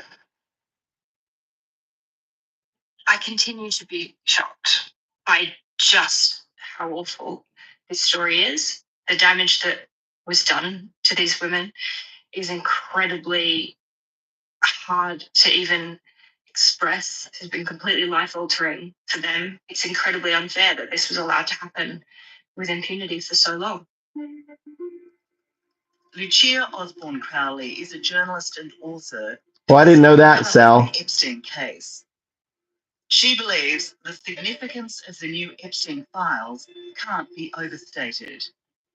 It's really important that we understand the difference. Not her, the blonde, And seeing that people were willing to swear to them under penalty of perjury. It's an incredibly hard thing to do, and they were all willing to do it and to swear to the truth of it. Lucia also had a front row seat when victims testified against Epstein's co-conspirator Ghislaine Maxwell. I'm looking now. She was convicted for sex trafficking in 2022. A lot of what Jeffrey Epstein got away with, he wouldn't have been able to do without her helping to recruit, groom. Yes. So we also heard a trial from multiple victims that she was in the room when the abuse was happening and that she engaged in the abuse herself. But the documents released by the court put the spotlight on the role played by others in Jeffrey Epstein's inner sanctum. The most controversial revelation comes from emails sent by Sarah Ransom, who was abused and trafficked by Epstein. Those emails claim she has seen video recordings made by Epstein of an unnamed friend having sex with Bill Clinton, Prince Andrew, and Richard Branson. All three men vehemently refute the allegation, and in the past, even Sarah has denied the existence of the tapes. But just 2 weeks ago, she stood by her original claim in a Zoom call with Good Morning Britain. It's no secret that everything was recorded. I've also seen recordings in his office. There are videos that exist. The people that know they exist, I'm sure are very frightened of them being released. Fear may also explain the resounding silence from others named in this recent mass release of documents. According to thousands of pages of sworn statements by women abused by Epstein, the men now in the headlines are potential witnesses. They place them at the locations where the abuse commonly took place. The vast majority, including all the names that we're hearing about the most, there are no allegations of criminality. They are just listed as potential witnesses. If these people are not being accused of any wrongdoing, why have they been named? The question is what they saw, who they met, what questions they asked themselves about why girls of that age would be in any of the Epstein homes. And if they didn't ask themselves questions about that, why didn't they ask themselves questions about that? The documents also shed light on the alleged dark motivation of Epstein's sex trafficking to get dirt on some of the world's most influential people. The thing is, Sal, there's so much. I mean, think about how much there's 100,000 pieces of evidence, 100,000. There's literally like a warehouse full of Epstein documents, dude. A warehouse. There is so fucking much documents on Epstein, videotapes, think about how much. All right. There is for the first time. They definitely ate the victims. He was quizzing the girls he sent to famous people for details of what happened for blackmail purposes. That has always been the suspicion that this man had cameras everywhere, that he kept blackmail tapes. That was his leverage. There's a room. Are you ready to speak a new language at an intermediate level? There was a room. One of the girls, one of the women said that she went into a room once full of cameras, right on it, full of cameras. Counselor, you'll quickly.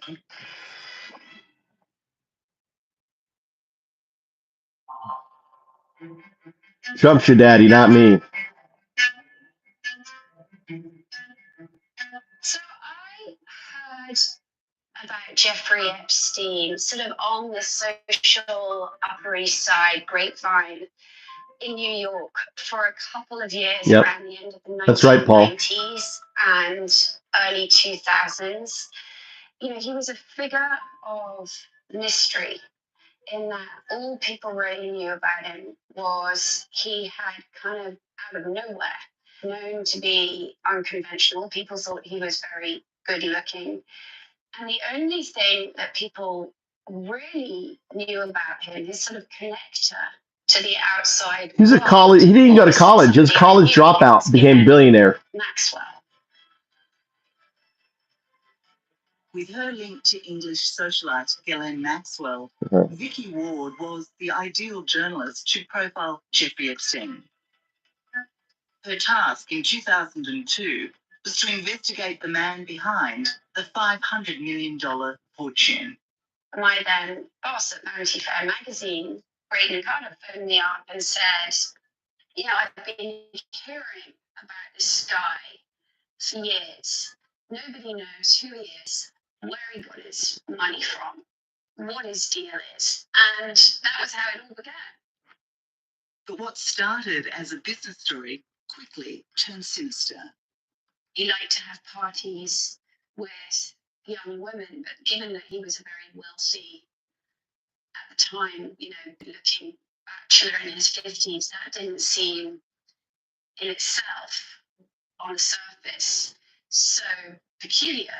But then I met this woman, Farmer, and she told me that she had worked for Jeffrey Epstein. No one immediately recognized how significant Maria Farmer would become in the Epstein story. Certainly not the authorities, when in 1996 she was the very first to report Jeffrey Epstein and Ghislaine Maxwell to the FBI. Ghislaine came in to get me one evening. Ghislaine escorts me to Jeffrey's room, and he's lying there, and he goes, well, here, sit down. You know, and so right next to him, and then Ghislaine sits on the other side, and they began assaulting me. But really, while I was lying there the whole time, I'm thinking, my sister's been around these people. My sister was 16. She's been around them alone. Maria's fears were well-based. Her younger sister Annie had also been abused by the pedophile pair. And it was the worst thing that's ever happened to me. But in a pattern that would be set in the decades ahead, Maria's complaint of sexual abuse against her and Annie to police was ignored.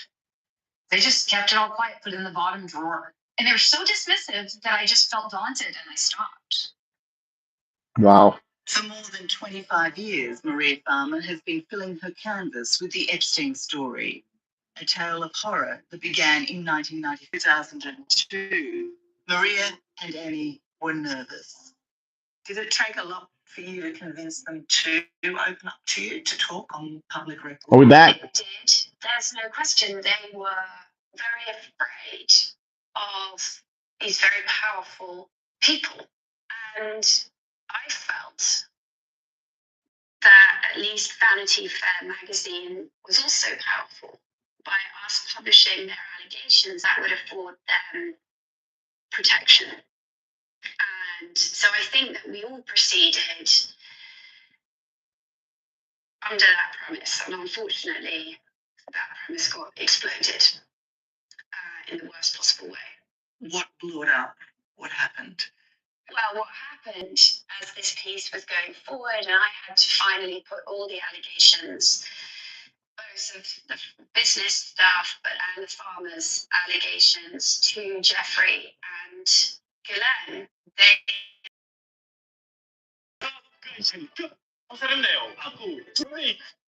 Are you guys there? Can you see? Are you back? Says I'm on Wi-Fi.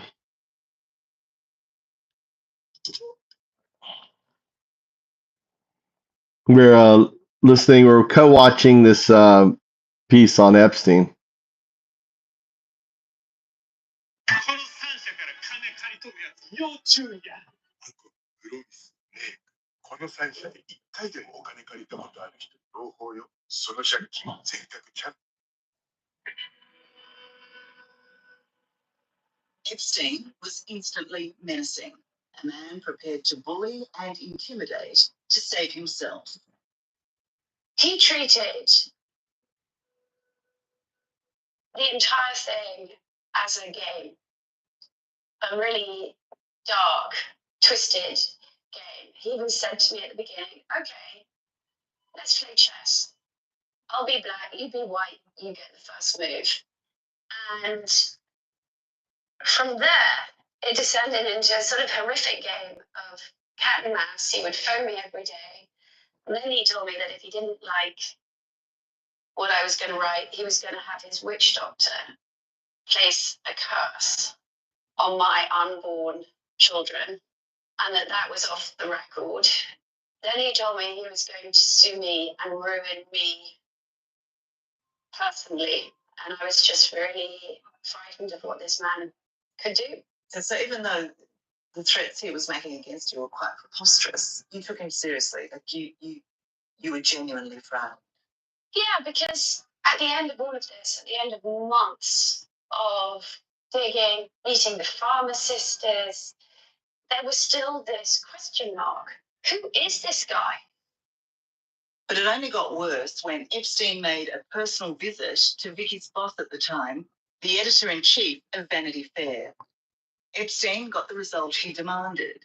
Maria and Annie Farmer's allegations were cut from the story that went to print in late 2002. Wow. So as the journalist who'd uncovered these allegations and convinced these sisters to go public, what was your reaction to see that your work was not in your article?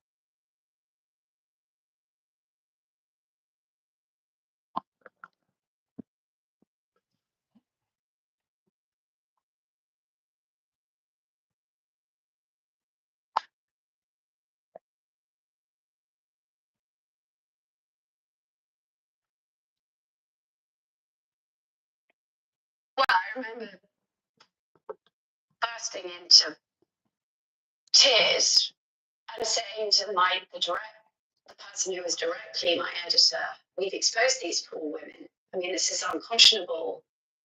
Was it a reflection also of an abuse of power? I mean, if Jeffrey Epstein walked into the editor-in-chief's office, yeah, I mean, of course. 2002 was an era in which Jeffrey Epstein and other predators, Harvey Weinstein were running the world. And women everywhere weren't speaking up. The idea that two men would have a meeting after which these allegations would get pulled. I mean, in the world we live in now, it's monstrous. Vicky's boss, Graydon Carter, denies being influenced or intimidated by Epstein. But either way, the Vanity Fair story didn't go anywhere near exposing the depths of Epstein. He also made the comment once about 13. You remember that, Lori? He made the comment that 13 is okay. I wouldn't do it 13 and older. He made that comment, which is fucking gross. Like, yeah, 13-year-old girls, that's okay, but I wouldn't go younger than 13. He's sick, dude. Guy's fucking sick. Depravity. I only got the very, very, very tip of that iceberg. I didn't get to the den of iniquity that we now know was really going on behind Jeffrey Epstein's closed walls in the mansion in New York and on his island and in Palm Beach.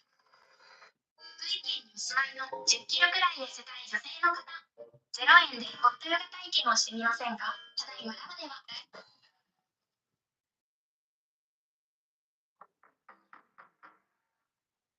Around that match, and that's where this part of the sex trafficking ring really kind of came to life. Palm Beach, Florida is home to some of the wealthiest people in America, an exclusive enclave for the rich and powerful. Yeah, Donald Trump. Former President Donald Trump. Jeffrey Epstein's luxurious home here graced the foreshore, its white walls and inscrutable exterior hiding a dark truth. A place where it's estimated more than 100 girls were tricked and abused. Their lives changed in an instant. At 14, I was still in middle school. I was straight A student, never even got a B. I played the first chair trumpet. I was the captain of the cheerleading squad. And then after I met Jeffrey, I just completely quit. This is where you were living.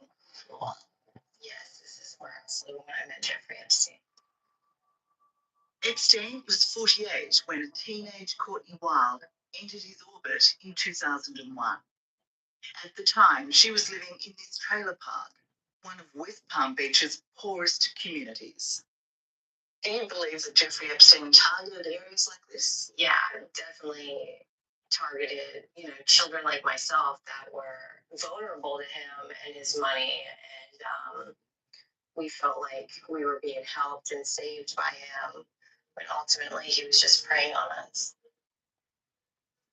As Courtney told me in 2019, her experience started when she was brought to the millionaire by another 14-year-old to make much needed cash. The trap had been set. What were you expecting to happen? Why did you think you were coming here? Well, I knew that I was coming here to give a guy a massage and to make $200. I did know that. It was never told to me that I would be molested by this man or anything like that. Inside, Courtney very soon discovered the massage was cover for a terrible, well-rehearsed crime.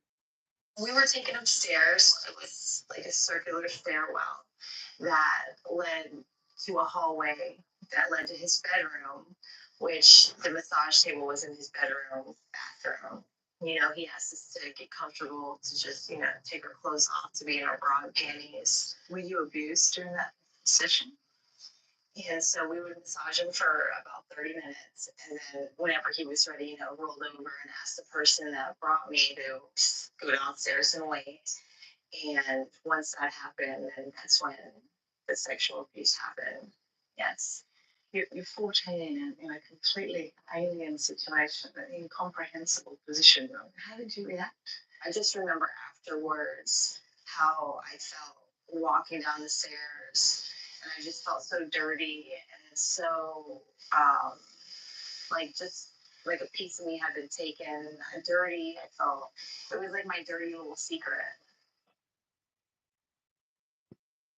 Virginia Giuffre's experience was eerily similar, except her recruiter was not a fellow teen, but the sophisticated and seemingly trustworthy Ghislaine Maxwell. Virginia was 16 and working at Donald Trump's Mar-a-Lago resort when Maxwell spied her reading a textbook on massage. She just seemed very nice, and she said, I've got a person that I know who's actually looking for a traveling masseuse. And if you want, I can get you an interview with him. If he likes you, we can get you educated. You'll be a real. Seems the corporation seems weird that you're the only one to come up with that. She made it sound like it was a dream come true, and it wasn't. Within hours, Virginia was at Epstein's Florida mansion, lured there by Maxwell's promise. It ended in a devastating sexual attack. So put it this way, we did the back of him, we did the back of Epstein, and then when he turned over, that's when I was instructed to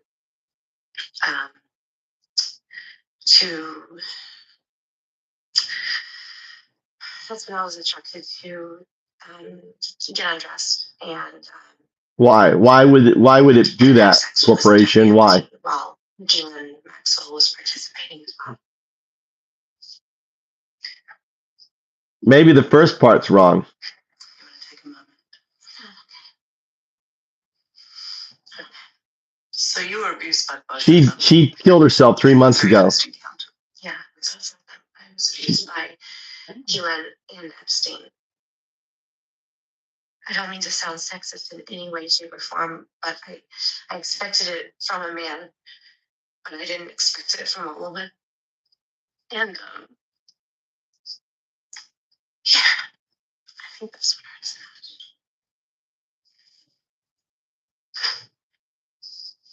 受給額はいくらですか1250万円です。まさか自分が対象だとは思ってませんでした。どうやって給付金を Maxwell's role as Epstein's co-conspirator, for which she is now serving a 20-year jail term, is well known. But in truth, Maxwell, the penny clients of him to meet Epstein's voracious appetite. They poured Polish girls in cash, banning their dreams of a better life. According to Charles, by the time professional news began, he would have invested in evidence 10 out. This was a machine of finding local young girls who really needed someone to look after them, and then also using those girls to try and track younger girls. And that is developed in Florida. How many girls do you think you got to Jeffrey Epstein? At the minimum of 50, but anywhere from 50 to 70 girls. What were their ages? The same age as me, 14, 15, 16. I just hold my guilt and shame for doing those things. And just to know that I had any influence on that happening to somebody else, just, you know, it really is just devastating. It breaks my heart. Epstein's mom,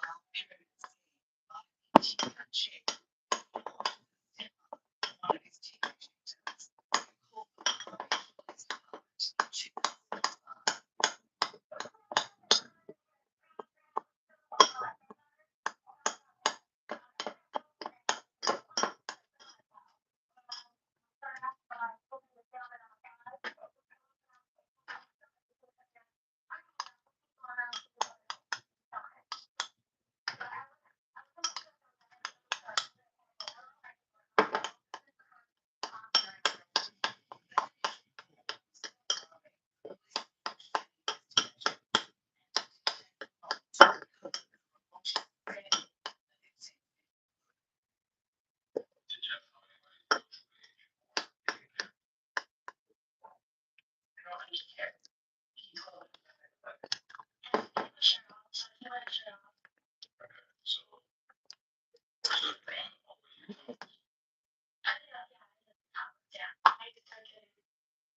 Police interviewed a staggering 40 victims whose ages ranged from 13 to 16.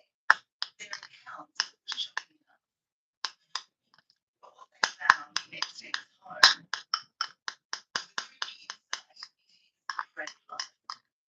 Dozens of nude photos, a secret, and a massive sex toys.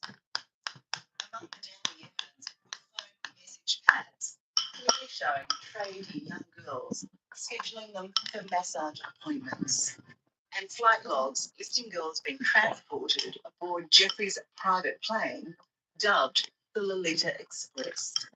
I think it's really important to know that it is actually much, much worse than we think. In 2006, much to the relief of police, this predator was finally caught, a wealth of evidence amassed against him. But his own vast wealth and his immense influence saw him escape charges that should have landed him in jail for life. Instead, he served a mere 13 months when prosecutors accepted his guilty plea to the minor charge of soliciting a child for prostitution. But while he was technically an inmate at the Palm Beach County Stockade, he really just slept there. it was essentially a slap on the wrist. He got 12-hour work release from prison every single day. Other journalists have described it as he just basically had to sleep in a crappy motel for, a bit over a year. For many, the most outrageous part of Epstein's plea bargain was a speedy deal he struck with the Attorney General for the Southern District of Florida.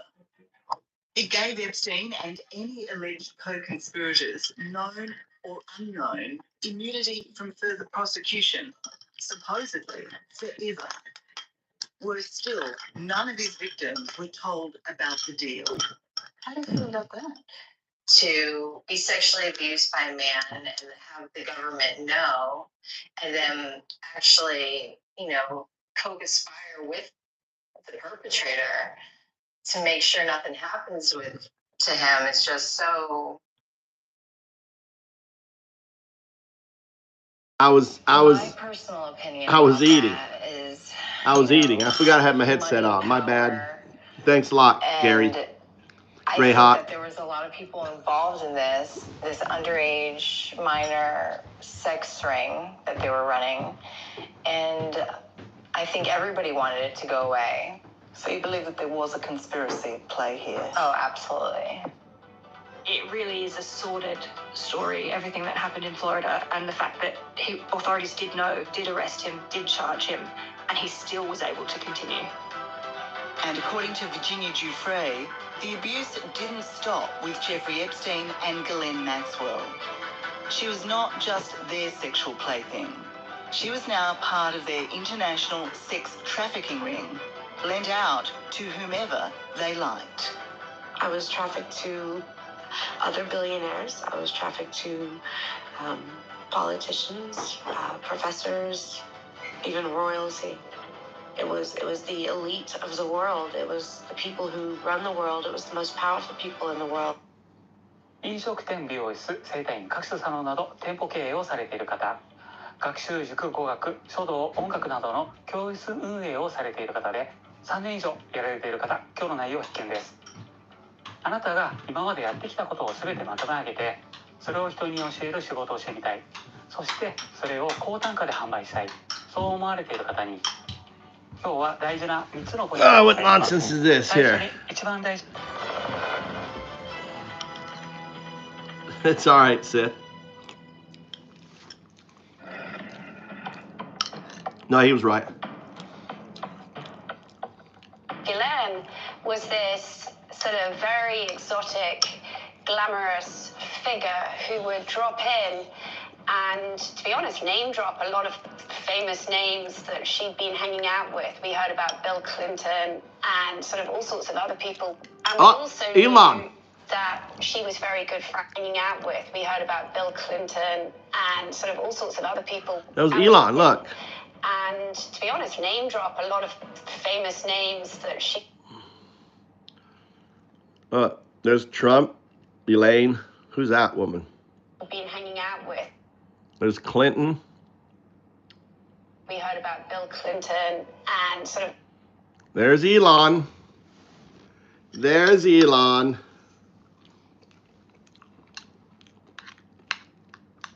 There's our boy Elon. I didn't think Elon was on it, but I guess, he knew her. Look at that. All sorts of other people. And we also knew that she was very good friends with Prince Andrew, and that Jeffrey Epstein would sometimes have Prince Andrew to stay. As a British expat in New York, journalist Vicky Ward moved in similar circles to socialite Ghislaine Maxwell, the daughter of disgraced mega-rich media tycoon Robert Maxwell. Following her father's suspicious death aboard his boat in 1991, Ghislaine moved to New York, where she started her relationship with the millionaire Jeffrey Epstein. In 2002, Vicky was assigned to write a profile of the mysterious financier for Vanity Fair magazine. When I began reporting this piece, I actually ran into Ghislaine Maxwell. And I sort of said breezily, "Oh, Ghislaine, yes, I'm writing this story about Jeffrey and the money." And I was really taken aback when she started to cry. Like, Why is this woman crying? This doesn't seem to make any sense. Well, I didn't know that I was, from her perspective, probably in danger of pulling back the curtain on what was an absolutely horrific criminal sexual enterprise involving both of them. Epstein and Maxwell complemented each other perfectly. He had the money she was used to. She had the contacts he wanted. The most high profile, of course, being Prince Andrew, who is famously accused of abusing the then 17-year-old Virginia Giuffre at Epstein and Maxwell's invitation. We went to Club Tramp and he danced with me and he sweats a lot and he smells funny. And then we get in the car and Elin tells me in the car that I have to do what I do for Jeffrey for Prince Andrew. And that's when I learned what was going to happen. There's a slight problem with the sweating, because it was a claim and counterclaim that turned this royal's life upside down. His ill-advised decision to appear on the BBC in 2019 left him, if not sweating, then red-faced. His attempt to convince us he knew nothing of the teenage Virginia fell flat when this photo, taken in 2001 in Maxwell's London apartment, resurfaced. She provided a photo of the two of you together. Yes. How do you explain that? I can't. Because I have absolutely no memory of that photograph ever being taken. Your friend suggested that the photo is fake. I think it's, from the investigations that we've done, you can't prove whether or not that photograph is faked or not, because it is a photograph of a photograph of a photograph. So it's very difficult to be able to prove it. But I don't remember that photograph ever being taken. So as you know, Prince Andrew denies the allegations against him, and he says that this photo is a fake, that he was never there, and that it's not his arm, and they're not his fingers. Those are his fingers. That is Andrew. This photo has been verified as an original, and it's been since given to the FBI, and they've never contested that it's a fake. And I know it's real. And he needs to stop with all of these lame excuses. We're sick of hearing it. This is a real photo. And that was the first time you met him? And that's the very first time I met him. And that's right before I was abused by him. 9割の人が知らないトイレが近い本当の原因、それは膀胱の赤。膀胱の赤とは長年溜まった残尿のカス。その赤が膀胱を攻撃して膀胱。How many times were you trafficked to him? 3 times. Her allegations against Prince Andrew are laid bare in the newly unsealed court documents. The disgraced royal is mentioned 69 times, and not just by Virginia. Johanna Schoberg, who was 21 at the time, claims to have had her own traumatic experience with Prince Andrew. And she says she saw the prince and Virginia together at the Epstein mansion in New York. According to British-based Australian author Lucia Osbourne Crowley, her account, given under oath, is damning of the prince. We also have an allegation from a separate victim, Johanna, who has said that she was groped by Prince Andrew. So that's incredibly significant because we had sworn testimony from a second person corroborating that he did engage in illegal acts relating to minors. Do you expect Prince Andrew to be under further legal scrutiny? I think that certainly Prince Andrew will be facing many, many, many more questions given what we've learned in these new documents. And it's really important, I think, for the authorities to look at the fact that there is a second person who's alleging that he broke the law, and whether they need to speak to those victims and other potential victims to see if there is anything that they can or should be charging him with. I wonder if you have any sense now of guilt, regret, or shame about any of your behaviour and your friendship with Epstein?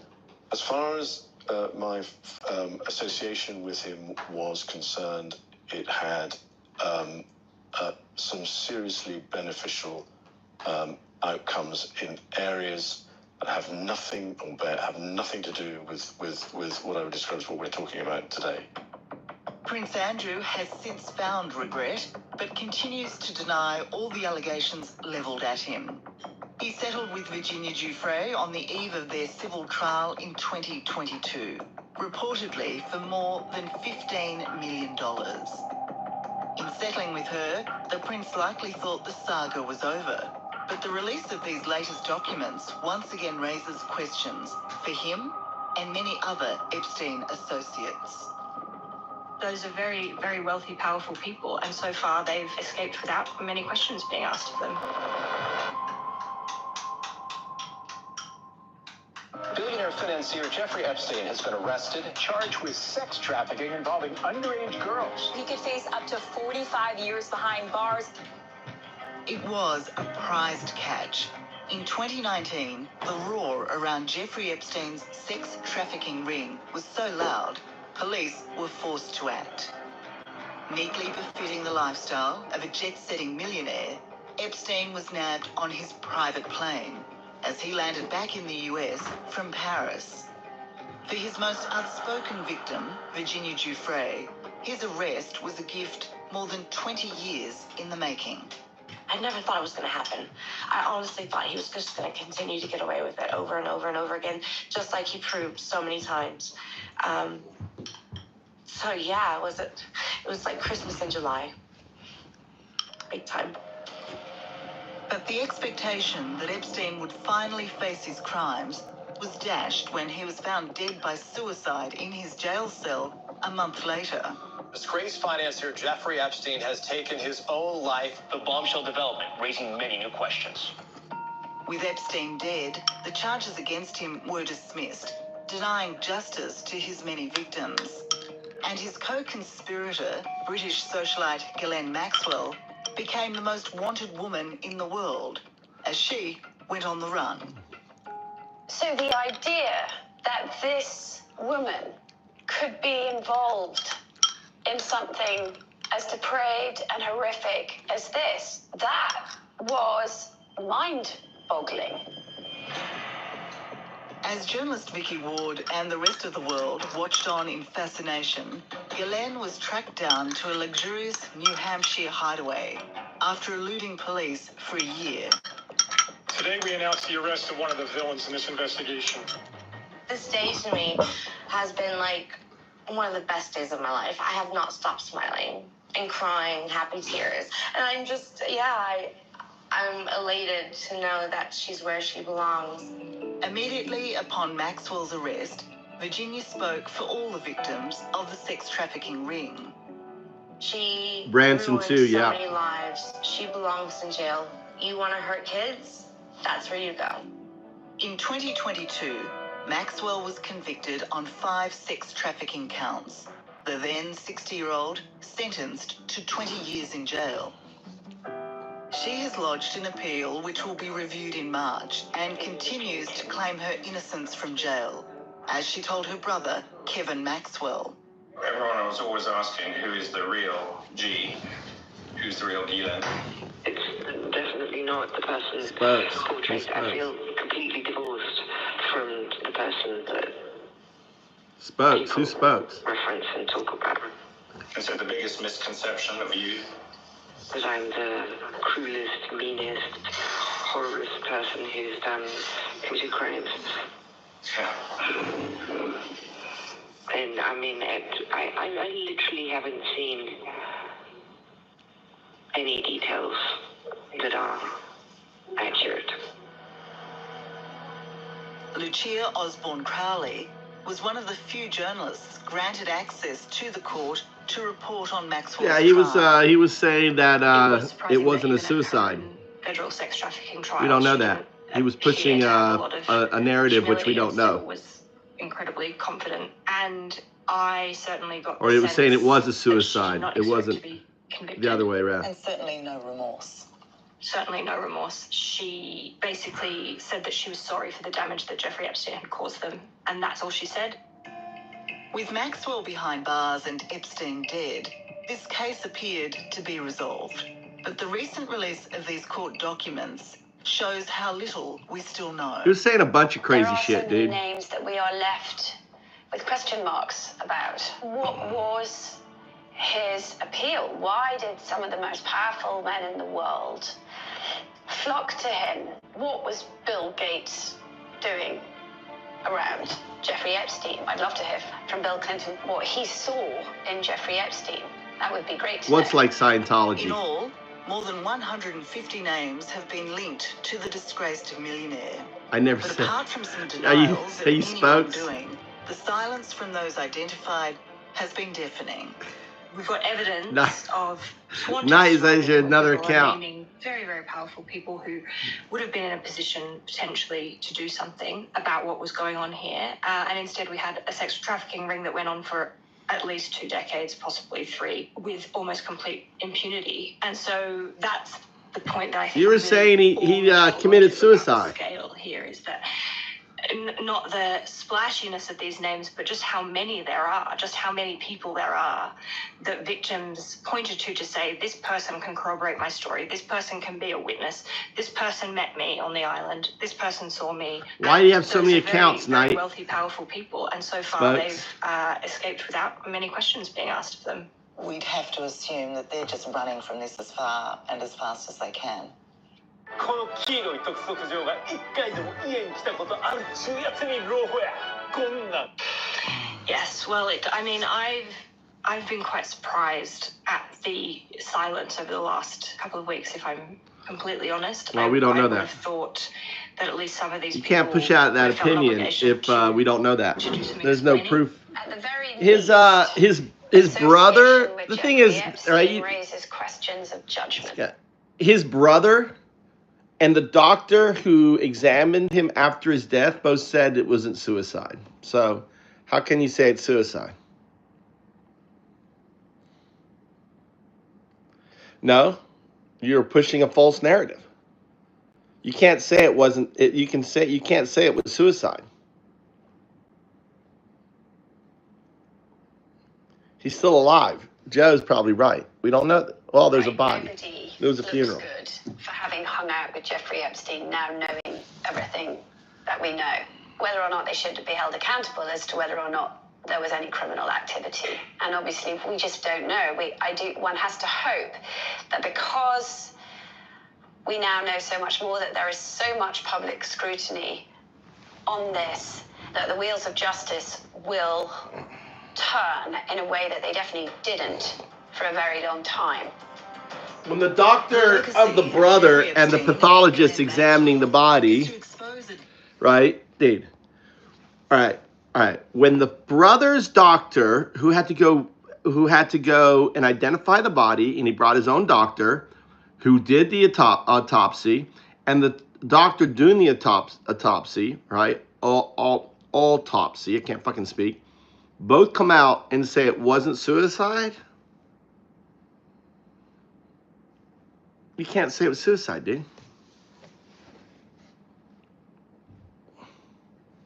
You can't say it's suicide. Darkness too awful to imagine. But as difficult as it is to comprehend, it would seem there's even more to be revealed. Certainly from what I know, that there are more people who aren't even on this list that either knew or potentially participated in what was going on around Jeffrey Epstein. Do you expect that others will be charged, that others will face prosecution? No. I very much hope so. I think it's really important to know it is actually much, much worse than we think, and that we're comfortable accepting.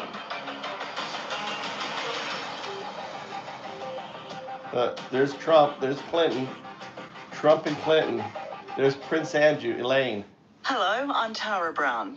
Thanks What's for up, watching Tara? 60 Minutes Australia. Subscribe to our channel now for brand new stories and exclusive clips every week. And don't miss out on our extra minutes segments and full episodes of 60 Minutes on 9now.com.au. 手取り27万以下の男性は現金が戻ってくる生活再建支援制度の対象です。President Donald J. Trump. He's abusive, a fearmongerer. He's a criminal. Water off the Don's back.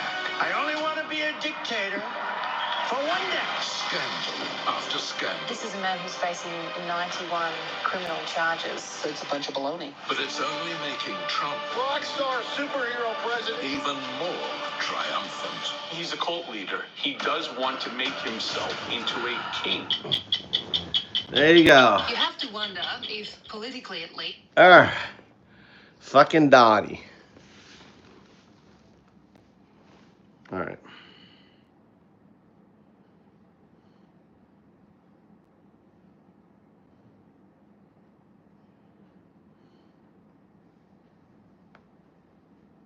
Here's why you should care about the Epstein files in 3 minutes. In the last week, There you go. All right, ready? Trump supporters have completely turned on Donald Trump ever since his Justice Department went back on campaign promises to release files related to Jeffrey Epstein's sex trafficking blackmail ring. When reporters asked Trump about how he feels over the anger in the MAGA base, he responded by saying that the Epstein case didn't matter and that it was boring. I don't understand why the Jeffrey Epstein case would be of interest to anybody. It's pretty boring stuff. Here's why you should care. It's widely believed that Jeffrey Epstein was a spy running a sexual blackmail ring. Epstein started his life as a math teacher with no college degrees who suddenly became a billionaire. He was famous for being a billionaire, but nobody could actually explain where his money came from.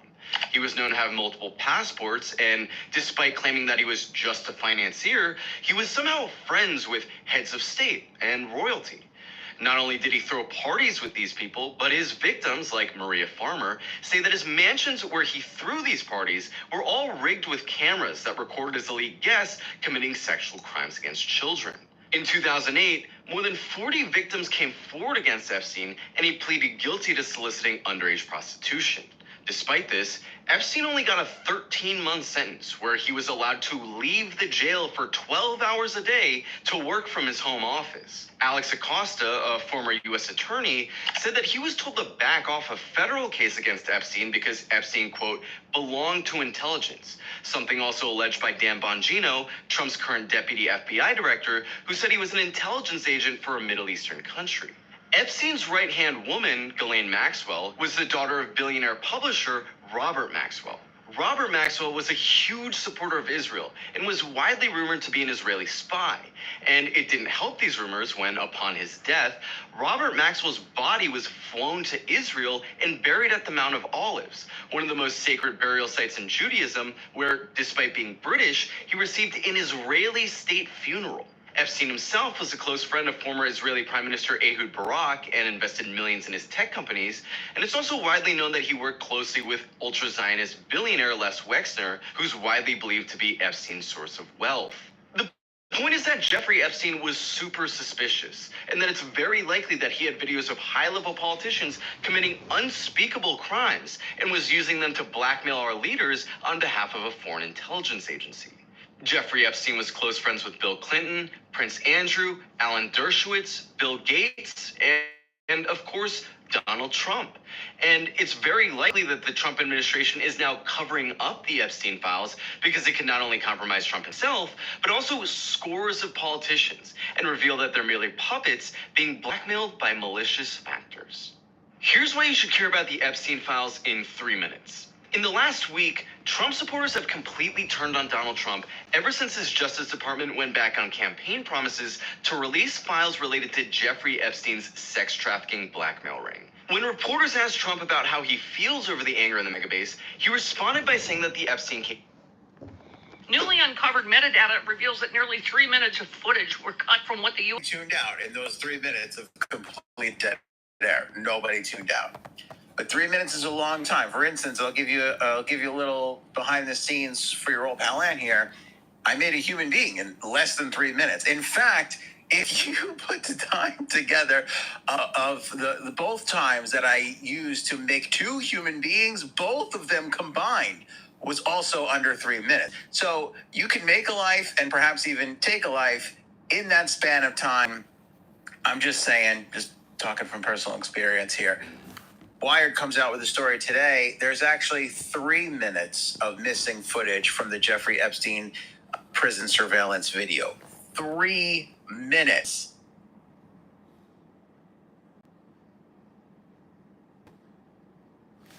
All right, what happened there? I think my thing died here. Reports reveal that almost 3 minutes of surveillance video are missing from outside Jeffrey Epstein's prison cell on the night before his death. A digital forensic analysis showed the clip released to the public was stitched together from separate files and that a key segment nearly 3 minutes long was cut out. Officials previously attributed a missing minute to a system reset.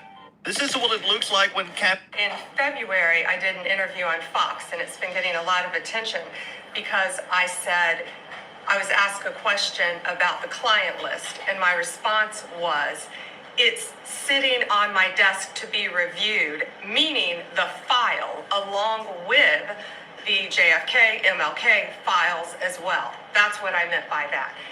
Also, to the tens Epstein of thousands girl. of video, they turned out to be child porn downloaded by that disgusting Jeffrey Epstein.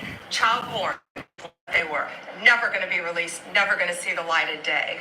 To him being an agent, I have no knowledge about that. We can get back to you on that. And the minute missing from the video, we released the video showing definitively the video was not conclusive. The evidence prior to it was showing he committed suicide. Yeah, well said. This is the first Trump scandal I know of where the opposition to Trump is being led by his base, not by liberals, not by the left. Democrats have been very late to this story. It's his own people who are pissed at him. And as you say, look, there's only two options here. One is Trump and his crew lied to these people, made fools of them, brought them to the water's edge, as you say, tried to get votes off of a child abuse scandal cynically, and then said, oh, there's nothing there is no file, even though Pam Bondi said it's sitting on my desk in February. Or there's the other scary scenario that Donald Trump, the President of the United States, is implicated in a child sex abuse scandal, which of course Elon Musk, his top donor, has said. He says Donald Trump's name is in the Epstein files. No less a figure than his top donor and former government ally has said that. So that's a pretty big scandal. Then you've got Alex Acosta, who was Trump's labor secretary. He's the guy who signed off on the sweetheart deal that Alan Dershowitz negotiated for Epstein in 2008. Acosta says, I was told to lay off Epstein because he's with the intelligence services. Those are the words of Alex Acosta, apparently. Told by me. So, interestingly, whether he worked for the CIA or whether he worked for Mossad, and of course he had ties to Israel. He was best friends with Ehud Barak. He lived in Israel. He invested in Israeli companies. Like he had ties to Israel. I'm not saying he's in Mossad, but he definitely had ties to Israel. And the administration should come out and clarify. The administration should clarify. Last point I'd make is this. We talked about Alan being a lawyer for Epstein, and he can choose who he wants to represent. But more than just being a lawyer, Alan was a friend of Epstein's and a friend of Ghislaine Maxwell, and went to the mansion and went on the plane. I'm not suggesting any wrongdoing, but I'm questioning Alan's judgment on this and many other issues.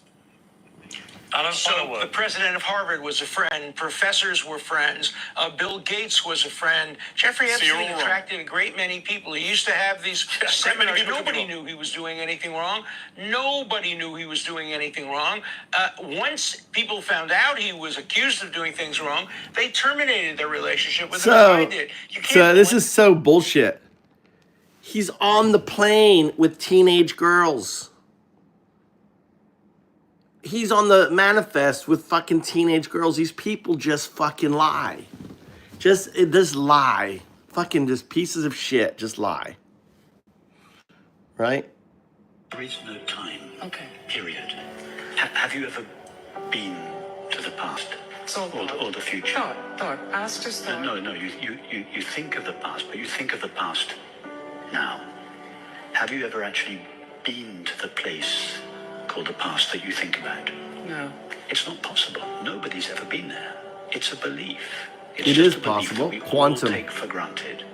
Is it your experience that the now is moving along a line of time from the past to the future? Is the now moving? And how long does the now last? I don't think I've ever measured it. It doesn't. It doesn't last. The now doesn't last in time. There is no time for the now to last in. Now is not a moment sandwiched between these two vast spaces. There is no vast space outside of the now. The now is not a moment. These are new age ideas. They have nothing to do with truth or reality. The now is not a moment. Now is eternity. The ever-present, not the everlasting. But when that now is filtered through the limitations of the mind it appears as time. The mind is like a prism which refracts the now, which has no dimensions, into a single dimension of time. Pretty cool. No time. Okay. Okay. Is there? And if you hear this on the gong, the back, gong, the knees, baby, shake it to the max. Will the DJ please turn up your face? And touch the sound of silence. And in the naked light I saw. That's her job. That's her job. Good job. Yeah, that's right. Yep. And boom. Happy marriage. What happened to the Epstein videos?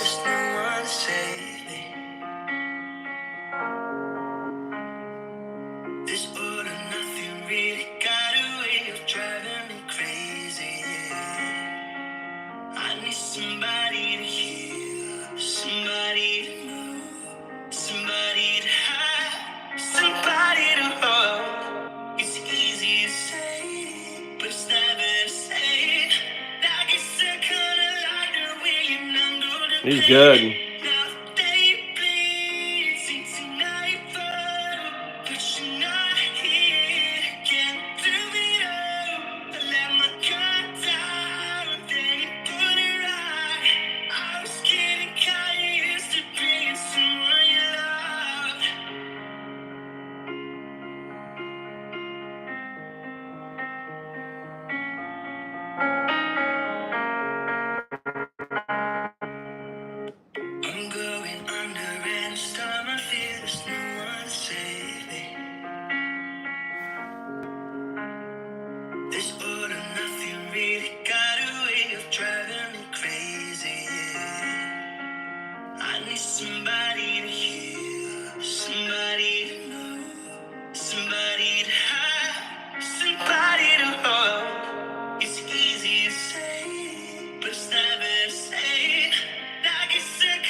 How's he got so many cameras is what I want to know. You know?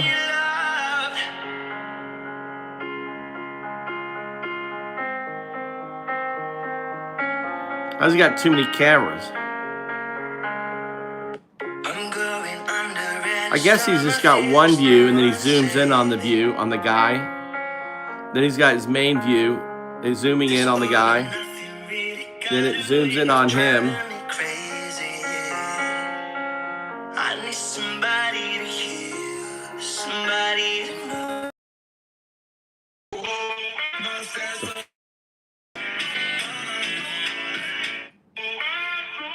What's she doing?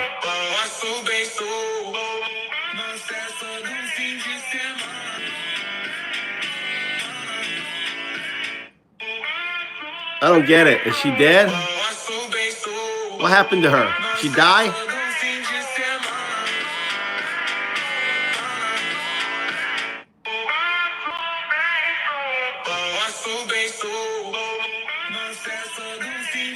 I don't get this. I don't get that video. If you're curious of how this trench a woman, especially on the low by the day, get 2 videos of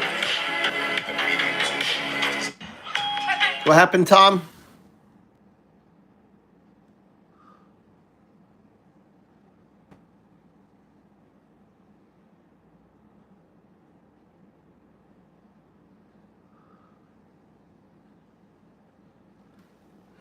All right, Tom. Tom, why are you sharing this, dude? You're very suspect, dude. You're sharing shit that is very suspect to me. What motivates you to fucking share that shit?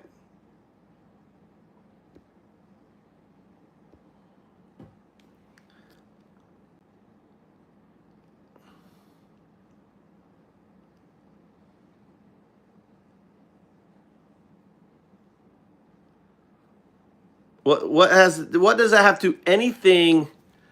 What does that have to do anything with their fucking conversation? See, I've noticed Tom, kind of the comments that Tom were saying were suspect, right? I don't know. I just, it's kind of like, are people like try to join and think that the shit, it's like, oh, I was invited to a Muslim thing and they offered me a 14-year-old girl. You think anyone fucking believes that, Tom? That sounds like a right-wing, hey, I'm going to try to get in here and I'm going to start trying to put in bullshit.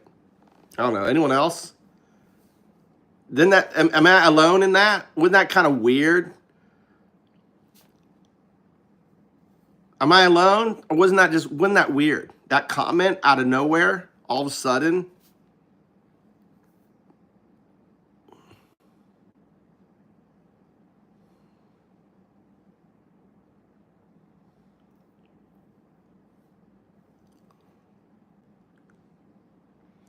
Yeah. Fucking weird, right? But thing is, I've seen Tom do other shit like that too. It's just kind of weird, like little, like not a lot, just kind of like, let me just plant a seed, right? Like little weird, to me, they just come off as weird. But anyway, I'll give him a timeout. We'll see if he comes back. Anyway, definitely weird. So,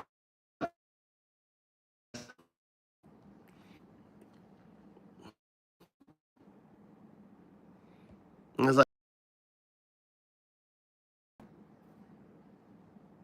that Insta cam is great, Sith. What's that Insta 360 cam?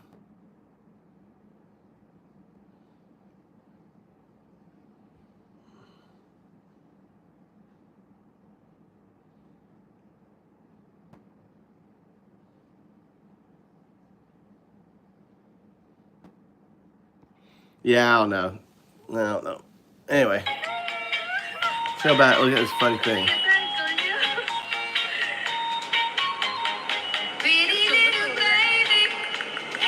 Look at this dog. Look at this dog, dude. Isn't that the cutest fucking dog? Look at it. Look at it.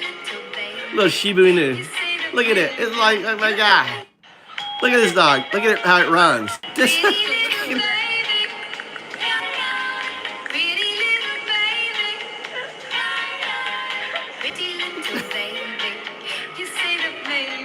that's the cutest dog, dude.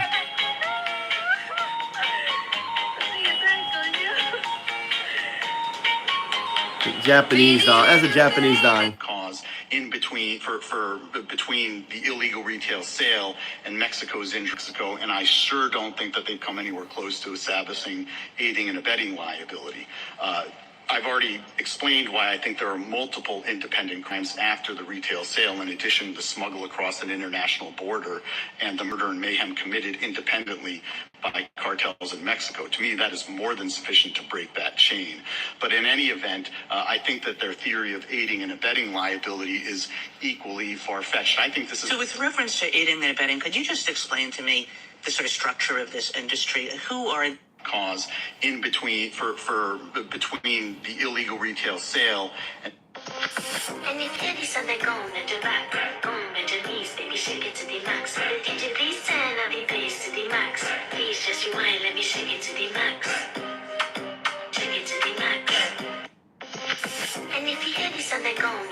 I just think that's weird.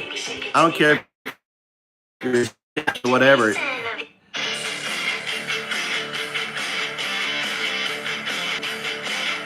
There you go. That is crazy. What is he doing with his legs?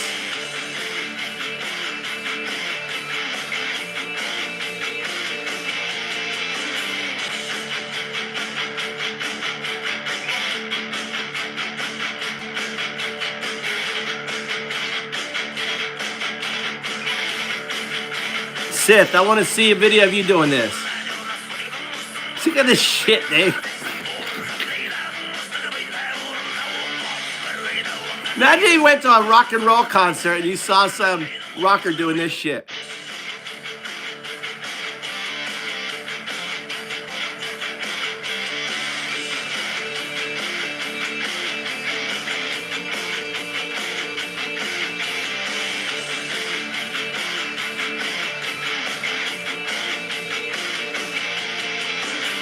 This guy's crazy. Look at that shit.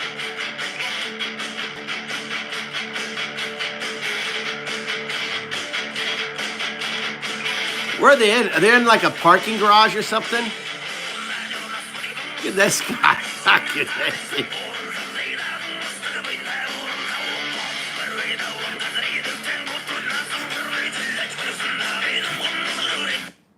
That's fucking crazy. This is your buddy. This is your buddy. Who knows this guy? Someone knows this guy. Used to surf with him. Southmouth. Was it you? Sip?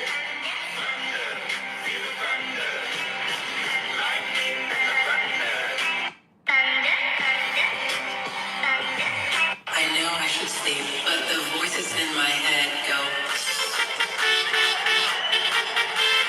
I know I should sleep, but the voices in my head go. I know I should sleep, but the voices in my head go. I know I should sleep, but the voices in my head go. I know I should sleep, but the voices in my head go.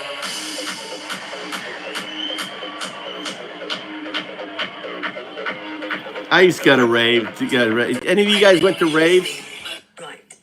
Everything that comes into your life and business is showing you something. Show me to get the fuck out of here. She said, "Oh, how long you been doing poetry?" I said, "Many years, more than 20. But when I caught her expression, my smile started to fade. She said, "More than 2 decades and you still performing around the way?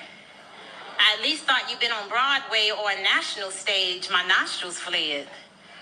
I shifted in my seat. I adjusted my glasses. I said, "What'd you say to me?" She said, "I'm just saying, more than 20 years should probably bring you fame." I said, "Well, the fact that I'm still in demand leaves me amazed. I'm grateful." I looked at sis again. There was no scales, no sharp talons, but it was a little smoke on her tongue. She was hateful. She said, "How old are you?" I took a long look around the room. I was hinting at sis to go on and move. I was trying not to be rude. I said, "I'm in my early 40s. She said, "True. I don't see no ring." I said, "No, baby girl, not yet." She said, "Oh, so you ain't meet nobody who wanted to take you off the market?" I said, "Well, of the few men that I dated, there was one I thought I would be with for life, but it didn't work out that way." She said, "Another independent woman who can't find her Mr. Right." I said, "Sis, you want to fight?" But she laughed at my offense. Instead of falling back, she leaned in. She said, "You sitting here like you ain't got no friends. At least tell me you got some kids." I said, "I don't have no time for this. My life is beautiful the way that it is." She said, "Oh, you one of them." I said, "One of who, friend?" She said, "You the type to meet a grim reality with toxic positivity. You sitting there like you never wanted to be mommy or wifey." I said, "You're talking to a woman who has a radical acceptance for whatever God has for me." I said, "Honestly, I'm at peace." And I remembered I didn't even have to be in this woman's vicinity. I started to gather my things up quickly. I said, "For the record, I didn't enjoy your company. But since you forced yourself upon me, the least you can do is tell me your name." Sis gonna say same. I said, "Same as what, girl? Stop playing." She said, "Same as the woman that I'm talking to, boo." She said, "Sis, I'm you. I'm the dark corners of your brain. I give voice to what your subconscious be saying." She said, "You met a lot of hurt people who wanted you to feel the same.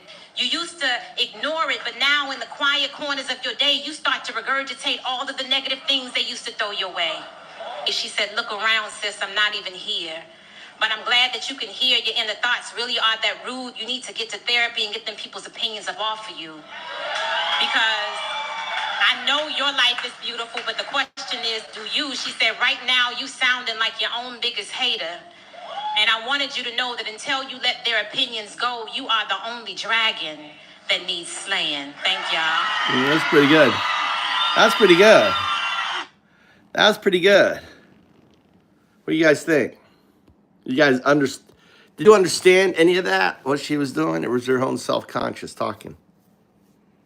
I thought it was pretty good. Konnichiwa.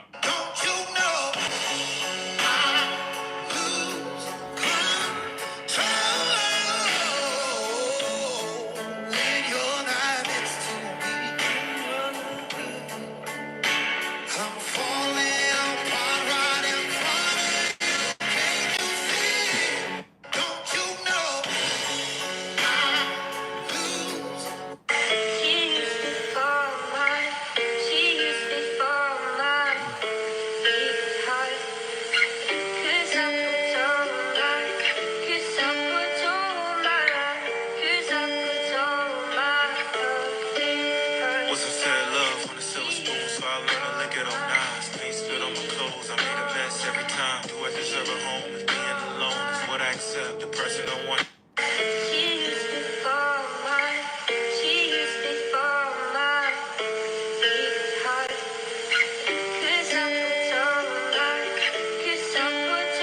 Give me some loving. Remember those walls I built? Baby, they were tumbling down. They didn't even put up a fight. They didn't even make up a sound. I found a way to let you in, but I never really had a doubt. Standing in the light of your halo, I got a dog. my angel now.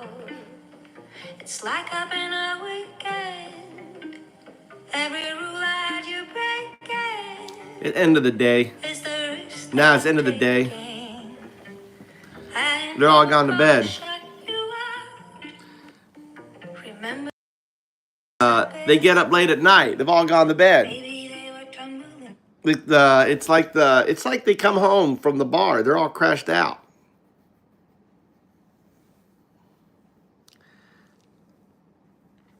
We could start up again. We could close it up and start it up, and get them back. It's like hot time. Dude, we even got some money. Dude, I missed the fucking, someone actually gave some money, and I didn't respond to it. Whoever gave the 500 yen, thanks a lot. I didn't even realize that there was money on the channel. Is it zoomed in? How's that? Still zoomed in? Am I still zoomed in? It's a glitch, Jason. Still zoomed in?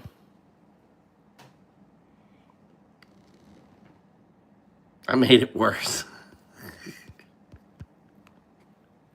There you go. All right, zoomed in. Anyway, looking at little videos.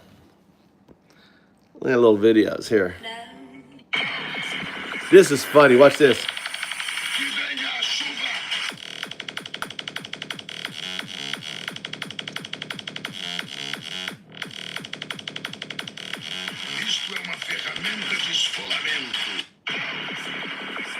What a fucking dumbass.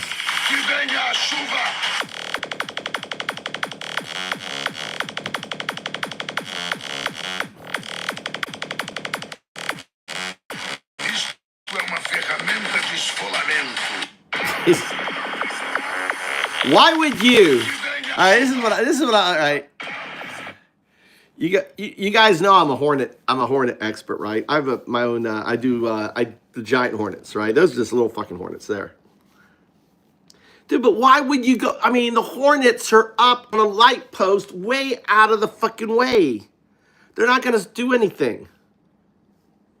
You know, why would you go up to their fucking nest? It's like way up in this, it's on a lamppost. Little nest up there. About 90 cents. Why would you go up to that fucking, why would you take a ladder up there and then spray them with fucking bug spray?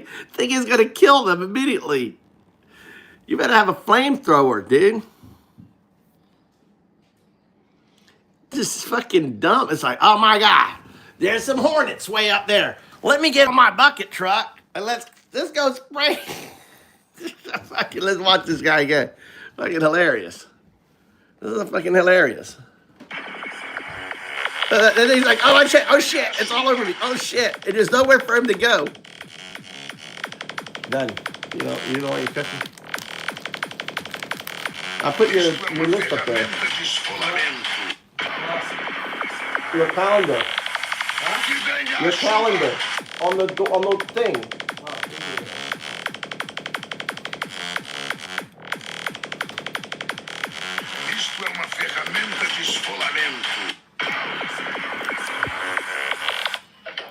Oh, sorry, bye.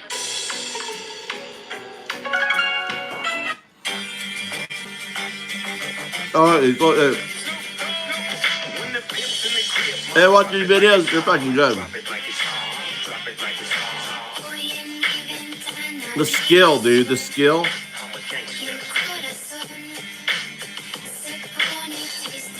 Soccer players, man, the skill they have.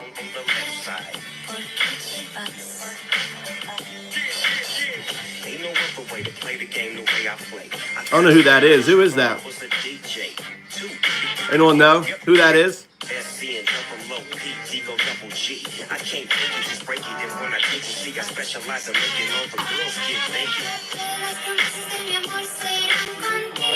Huh?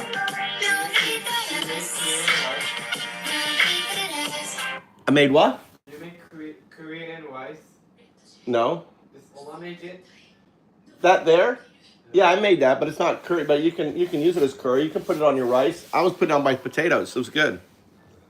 Try it.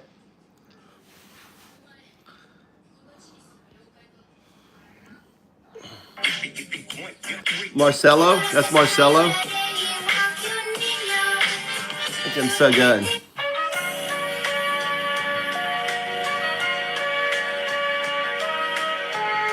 Bee Gees? Man, I'm feeling cool. Wow. Sounds familiar. Bee Gees. Isn't it? Who's that?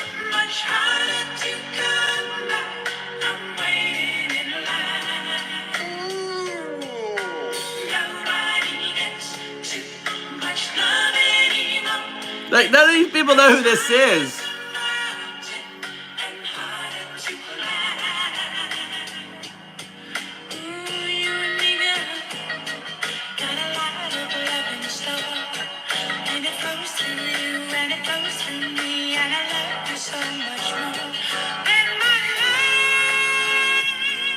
It's when we had real music, man. Look at these. They have no idea. A live band? I'm feeling cool. A live band.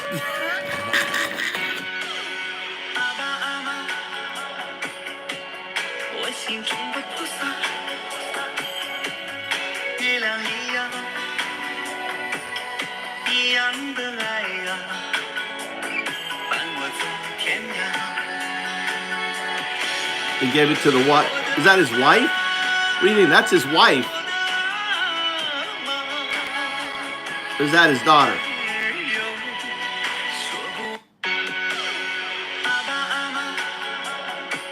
Look, she's watching him.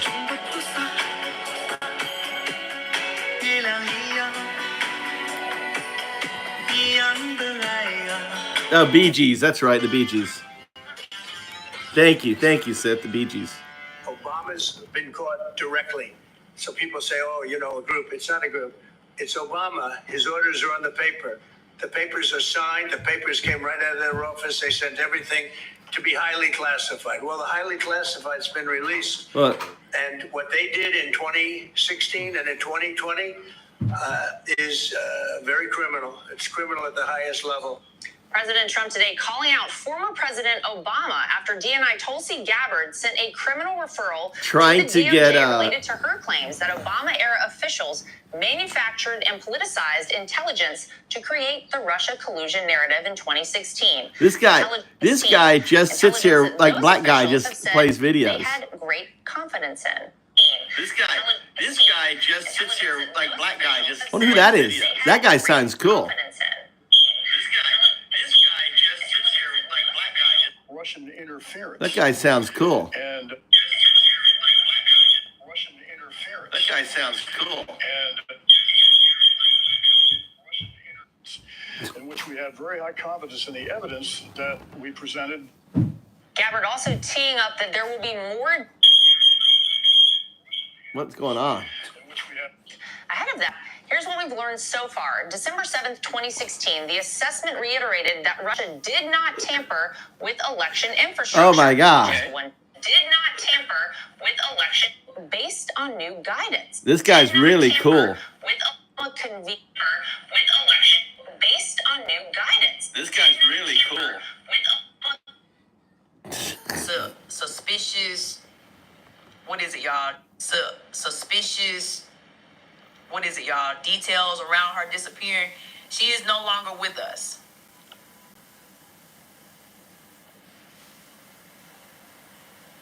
Yep. Our condolences, Jamel. But Jamel is in the chat telling us, y'all, that the baby father did it and he got off. I was reading this hope. All right, guys. This is still Mitch. See, Mitch, keep an eye out up there. Whatever, you know. Just I'm looking. It's gotta be freaking. Oh man, I almost want to start using profane language, guys. Not at me, right? No, I want to find this freaking call. Yes, I do too. That's sick, man. This is stupid. God dang devil. We came all the way up here. No cherries and berries, huh? Nowhere. We're on the live things.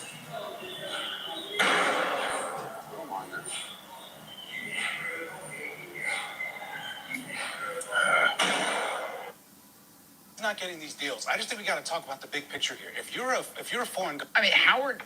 It's not like Whatnick doesn't know that he's doing that. Whatnick knows that he's just making shit up. We just swapped out so many different moderators on this channel. It's been drama between moderators. It's been drama with me and moderators.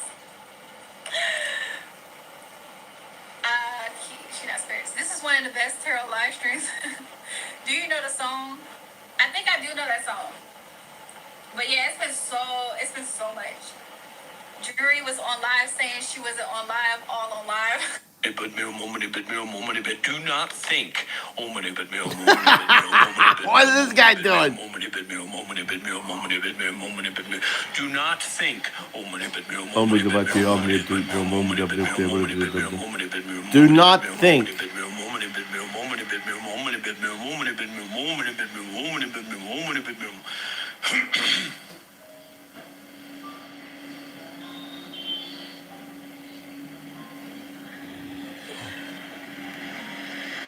Do not think. Do not think.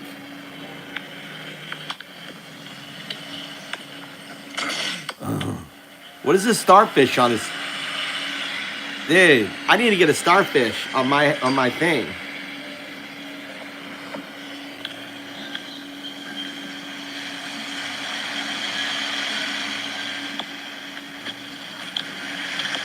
How to get a girlfriend.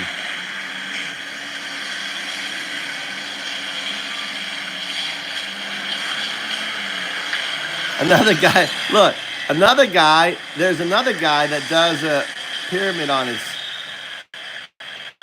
Oh, he's gonna watch him walk in the streets and commit suicide.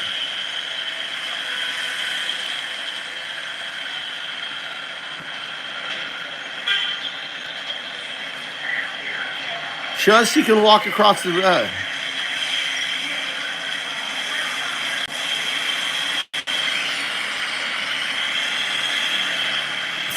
Give up. Give out. Everything. Give up, give out everything. Every tension, every grasping, every thought that's been accumulated, that's been bounded up, that's been binded up in the body, every judgment, every opinion, every good and bad notion, widen out, brighten out, shine out. Where is he? Where is this? Where is this? Someone take a picture and put it through AI and track where this place is.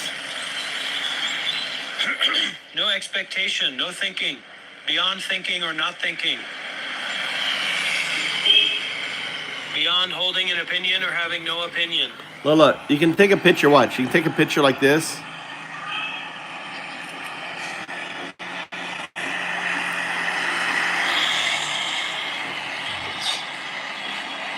Right. There is an AI that I can put a picture and it'll tell me where it is. What AI is that? Search the web.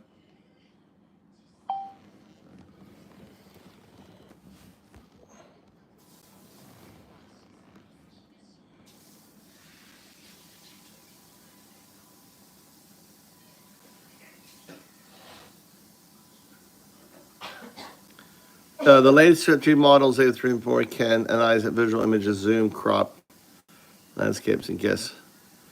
All right, so let's go to 3.0, add the picture, boom, add photo. Where is this?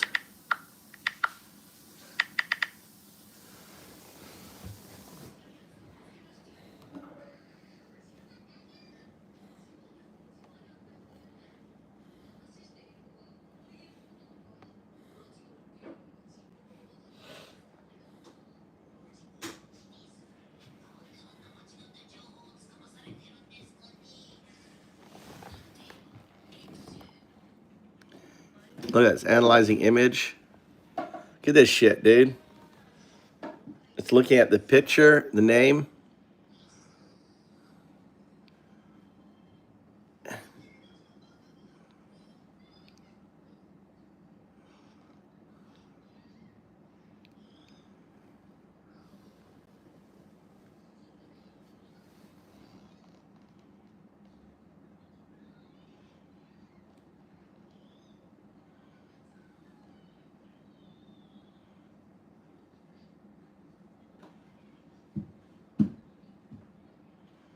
It's kind of cool.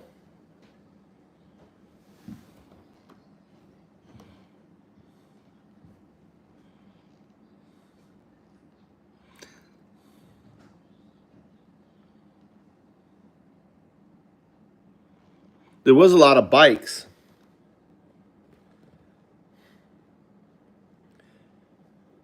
Anything. Yeah, I think it just turns. I think everything works except the US USD, anything.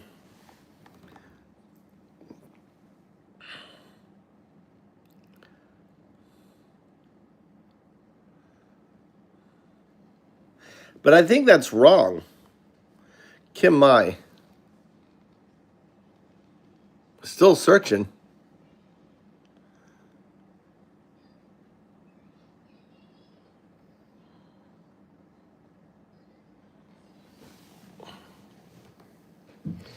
It's Vietnam. Let's ask the guy.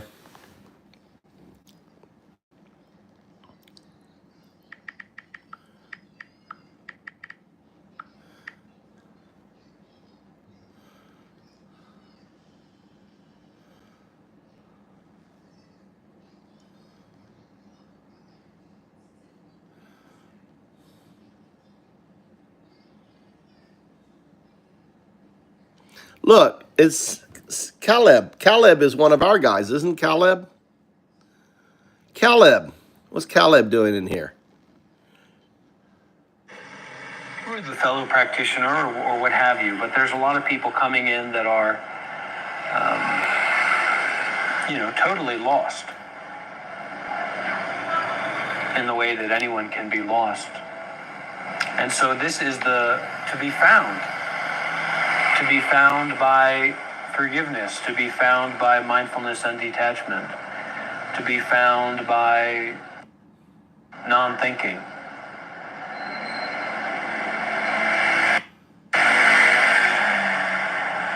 Vietnam. You're right. Oh, look at Sith. Holy cow. Look at the Sith. Oh my God. Do I need to take my shirt off or something? Do I gotta take my shirt off? What I gotta do now? You guys want to see my naked body? I'm a hoe, dude. Woo! Try to rub my body a little bit. Oh my God, Sith. Ah, big old booby titties. Thank you, brother. To detach, Oh my God. Anytime. Look at these guys on this boat. Look at these guys here.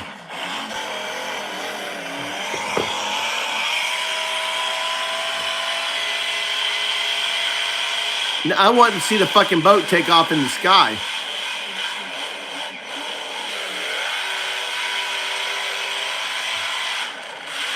It's so dangerous, dude.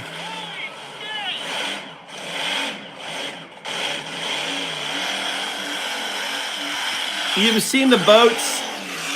It's so... That's just so insane. I don't know why. Flying boats.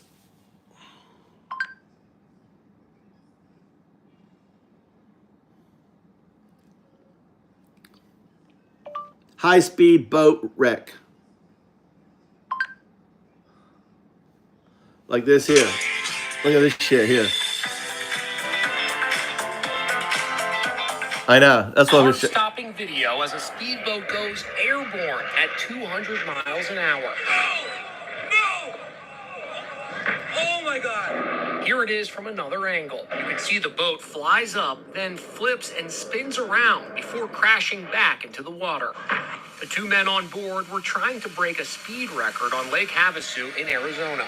And look at this video inside the boat as the accident unfolded. The speed right before the crash, 210 miles per hour. Oh my God! Other boats rushed to the scene. It flew like a kite. It flipped, it spun. Ryan Ola is a member of the crew. That's the wrecked vessel behind him.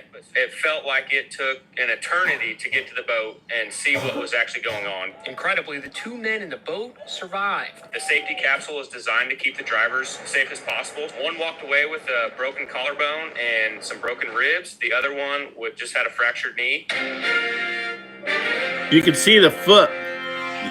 You could see the foot. You saw the foot come up. That was the fractured knee. This one.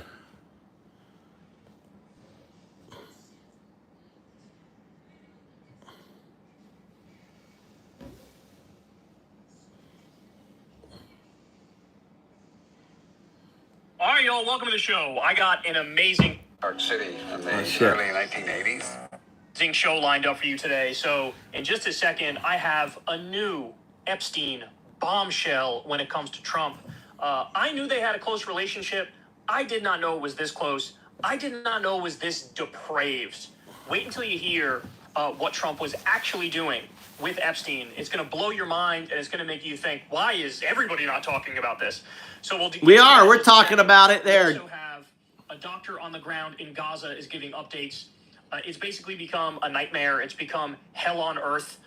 There are now waves of people who are dying from starvation because of what the IDF is doing in preventing food aid from getting in there. So just horrific, horrific news. I'll give you a bunch of updates there. Later on, we'll get to Alex Jones selling out to the deep state Epstein cabal. He is yet again coddling Trump's nuts. It is so humiliating how he basically goes crawling back on his hands and knees every time he slightly criticizes Trump. We'll also get to Tim Dillon, who also can't stop humiliating himself for Trump. And then later on, we have Mehdi Hasan calmly dismantles a bunch of MAGA fascists in a Jubilee debate. You don't want to miss that one.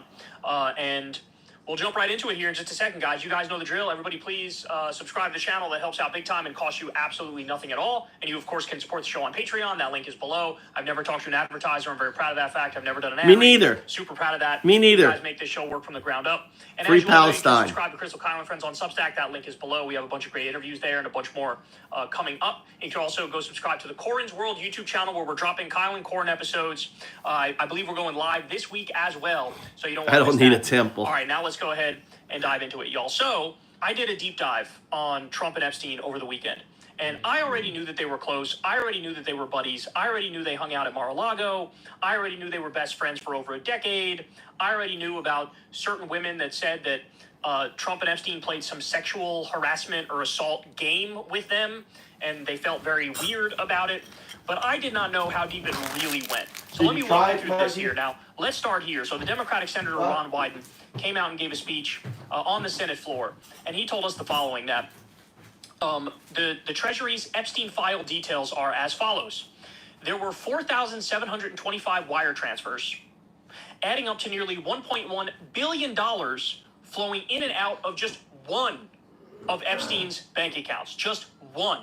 So you want to talk about the Epstein list or the Epstein files? Dog.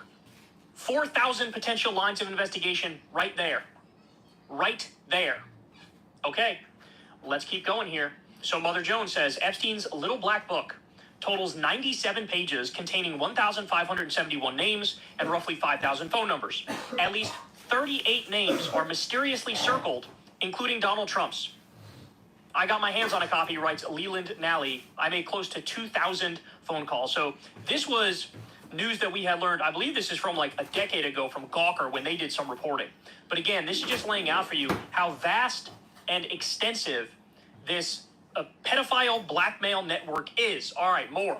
So when you go back and you look, there were some stories in around 2015, 2016, maybe as late as 2018, that really sort of blew the lid off of just how disgusting and depraved Trump is and what he was involved with. So here's one from the New York Daily News that says, Donald Trump hosted wild parties with sex, cocaine, and underage models. And they go on to explain that there's all sorts of allegations that are made, including from models as young as 15 years old, and that you have a bunch of people on the record saying Trump partook in a whole bunch of... Dude, his whole Miss Teen thing was a pedo ring. He owns a Miss Teen pageant to get teenage girls at the time he's friends with a fucking pedo. I mean, it's like, it's so fucking obvious. I mean, this ain't rocket science, people. He ran a Miss Teen. He talked about going in and checking them out naked. He's throwing parties for these models, right? A lot of times, the way these pageants work, he had his own agency. These girls leave their home. They get housed. You know how teen models work? When you have an agency, they put them up, they have them thing, and then they're bringing him to parties, right? It's like, I mean, and then Epstein started his own model company, copying Trump. Guys. sexual things with these underage models at these wild parties that he threw. Again, you go back and you look at this, you're like, why was this not enough to derail this motherfucker back then? Now, with the Epstein stuff coming back up, we're revisiting this and going, holy shit, this is way worse than anybody thought. All right, more. So here we got a video. This is Trump and Epstein at Mar-a-Lago. Let's take a look.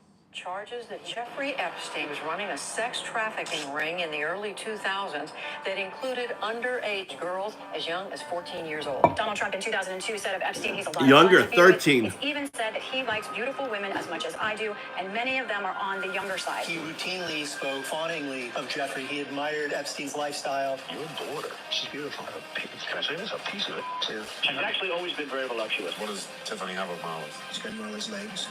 We don't know whether or not she's got this part yet. You were playing tennis and you came off the court. Quote, look at that piece of I would love some of that.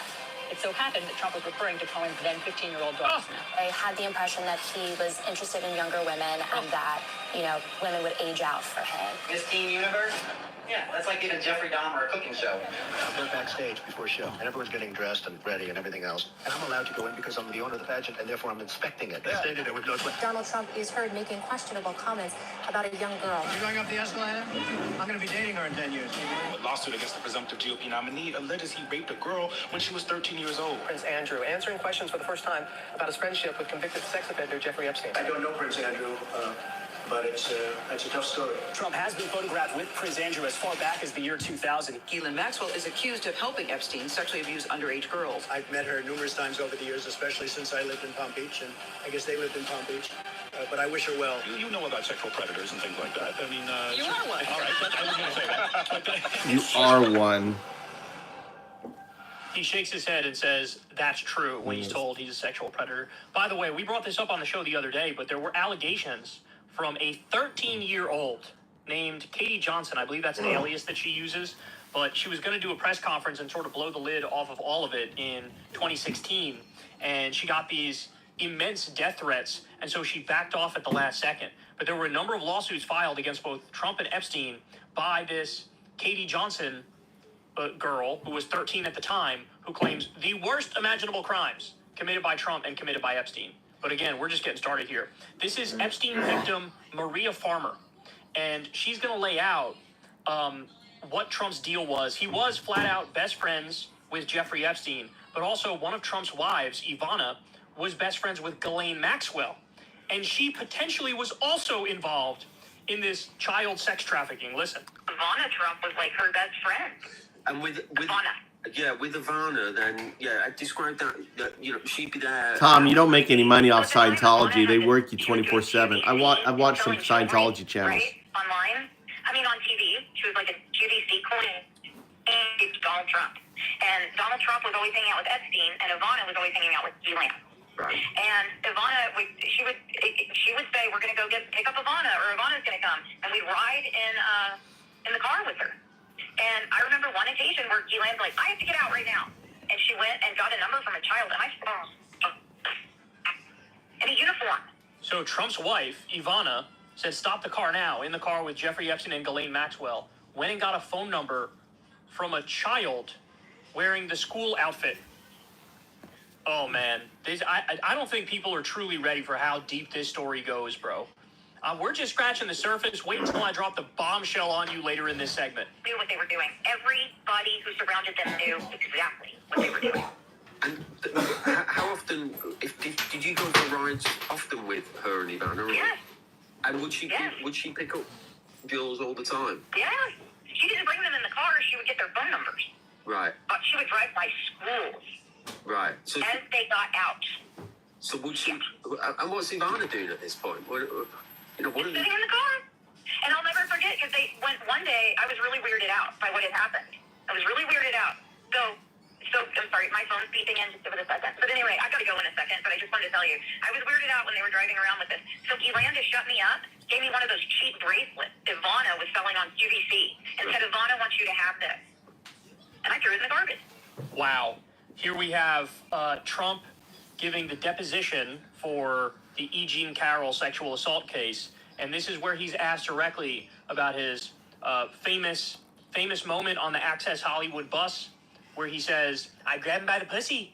You can do whatever you want if you're a star. Grab him by the pussy. I don't even wait. And listen to how unremorseful he is about that. Here we go. And this has become very famous in this video. I just start kissing them. It's like a magnet. Just kiss. I don't even wait.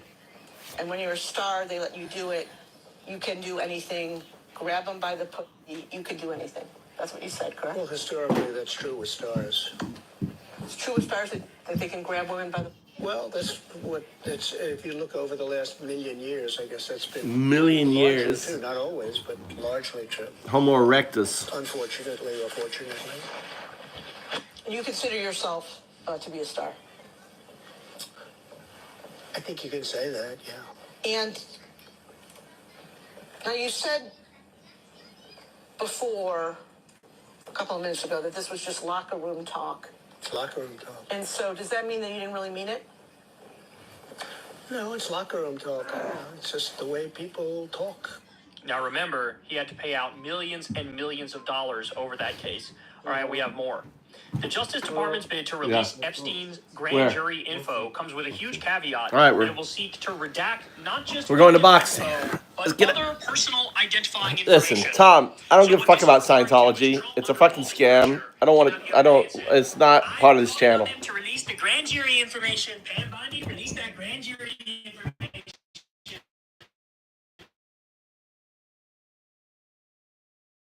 FBI are currently sitting. They can release it anytime they want. Number one. Hubbard. Number two, the judge obviously has to approve this, and they're redacting all this personal information. So, as Trump is trying to pretend like he's finally, Fuck Scientology, dude. Fucking don't give them any air in this channel. A bunch of scammers. Ugh. We have a former Sports Illustrated Jeffrey Epstein walked his woman into Trump's office to be assaulted by Trump. Okay, more. Jeffrey Epstein accuser Maria Varner told the New York Times she reported a trouble to the FBI in 1996 and 2006. She said the encounter happened in 1995. When Epstein summoned her late at night in his Manhattan office, she arrived in running shorts and Trump showed up in a suit and began hovering over her. Farmer told authorities she felt scared as Trump stared at her bare legs. Then Epstein walked in and told Trump, quote, no, she's not here for you. I think we all know what this is. I think we all know what Epstein was doing, and I think we all know what Trump was doing, and I think we know where that $1.1 billion in Epstein's bank account, why he got it, and where it came from. But I got more. This is Trump accidentally admitting that, yes, he is in the Epstein files. Right? They've been running these files.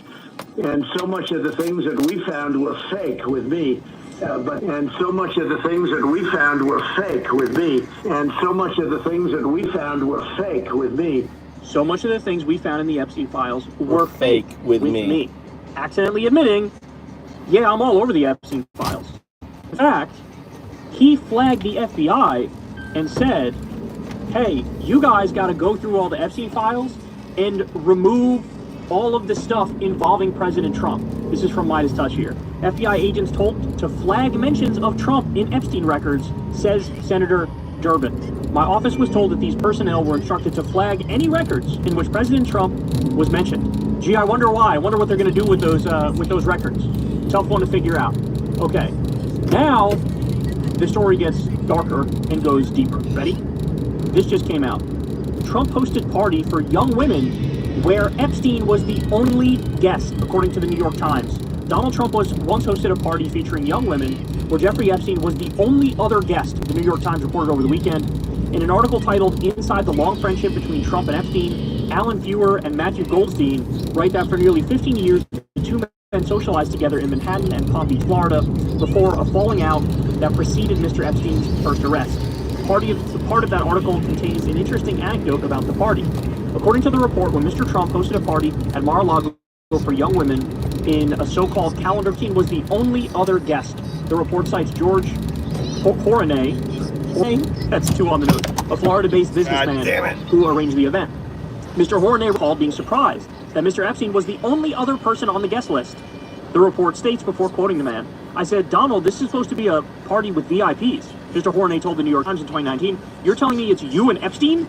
The article continues, Mr. Horanay's then-girlfriend and business partner, Jill Harth, later accused Mr. Trump of sexual misconduct on the night of the party. Tom. In a lawsuit, Ms. Harth said that Mr. Trump took... Tom, we're not interested in Scientology channel. This isn't a Scientology channel, bro. There's lots of YouTube channels about Scientology. This channel is about Trump, right? It's about living in Japan. It's about 0102, right? And 012. Brother. Thank you. Yeah, we're not interested in Scientology, dude. We're listening to Kyle talking about... forcibly kissed her and fondled her and restrained her from leaving. She also said that a 22-year-old contestant told her that Mr. Trump later that night crawled into her bed uninvited. How did we not know about this before? So Trump hosted a party for young women at Mar-a-Lago where Epstein was the only other guest. Are you fucking kidding me, bro? Are you kidding me? What the fuck? But it gets worse. Young women crawled into her bed and fondled her and restrained her. Later accused Mr. Trump of staging the event. Mr. Horanay recalled being surprised that Mr. Epstein was the only other person on the guest list. The report states, before quoting the man, I said, Donald, this is supposed to be a party with VIPs. Mr. Horanay told the New York Times in 2019, you're telling me it's you and Epstein? The article continues, Mr. Horanay's then-girlfriend and business partner, Jill Harth, later accused Mr. Trump of sexual misconduct on the night of the party. In a lawsuit, Ms. Harth said that Mr. Trump took her into a bedroom and forcibly kissed her and fondled her and restrained her from leaving. She also said that a 22-year-old contestant... But we know that that's Trump's MO, right? Remember the whole thing about he gets a kick out of fucking other people's wives and girlfriends, right? Trump does that. That's his MO. That's classic. You know, calling up the wife or the girlfriend and saying, hey, you know, and then like pretending the speaker's on phone and then like having them listen to him having their husband or whatever cheat. Look at you guys.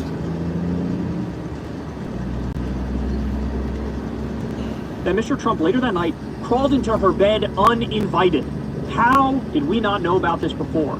So Trump hosted a party for young women at Mar-a-Lago where Epstein was the only other guest. Are you fucking kidding me, bro? Are you kidding me? But it gets worse. So Midas Touch, just this past weekend, they come out with this. Unearthed. Donald Trump judges the 1991 Look of the Year modeling competition organized by Elite Model Management. More on that in a little bit. Remember, Elite Model Management. That's his elite. That's as young his as 14 years old. A 2020 Guardian investigation into Elite's Look of the Year competition uncovered allegations from former contestants and industry insiders that the competition was used by founder John Casablancas and others to engage in sexual relationships with vulnerable young models, some of whom were teenagers. So here's Trump, 1991, at this modeling agency event, staring at scantily clad 14-year-olds. Watch this, here we go. The 58 contestants participated in an exhaustive round of personal interviews designed to help our judges discover what makes each one special.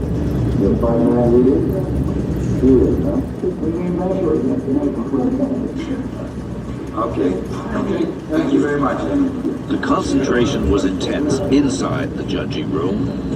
You don't like you as you are. And out. I'm just so excited. Each girl was considered not only for her beauty and poise, but also for her personality and that indefinable something extra that makes a top model. Want to clear your hair back 1 second?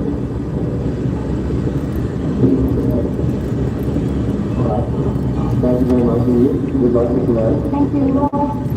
When it came time to choose the 21 finalists, emotions ran high. Each judge expressed his or her opinion.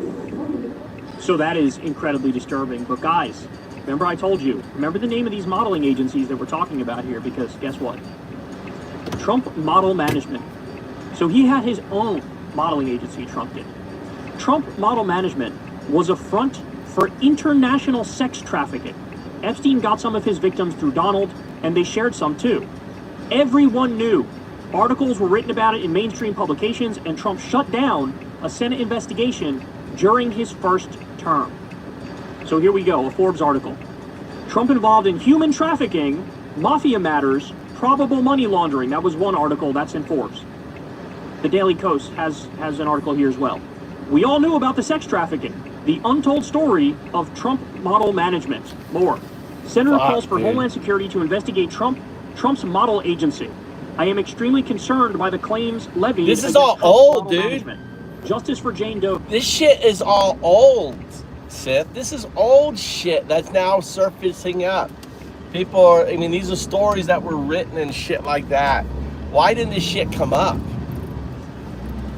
This is insane. Trump sex trafficking and the writers who stopped writing about it.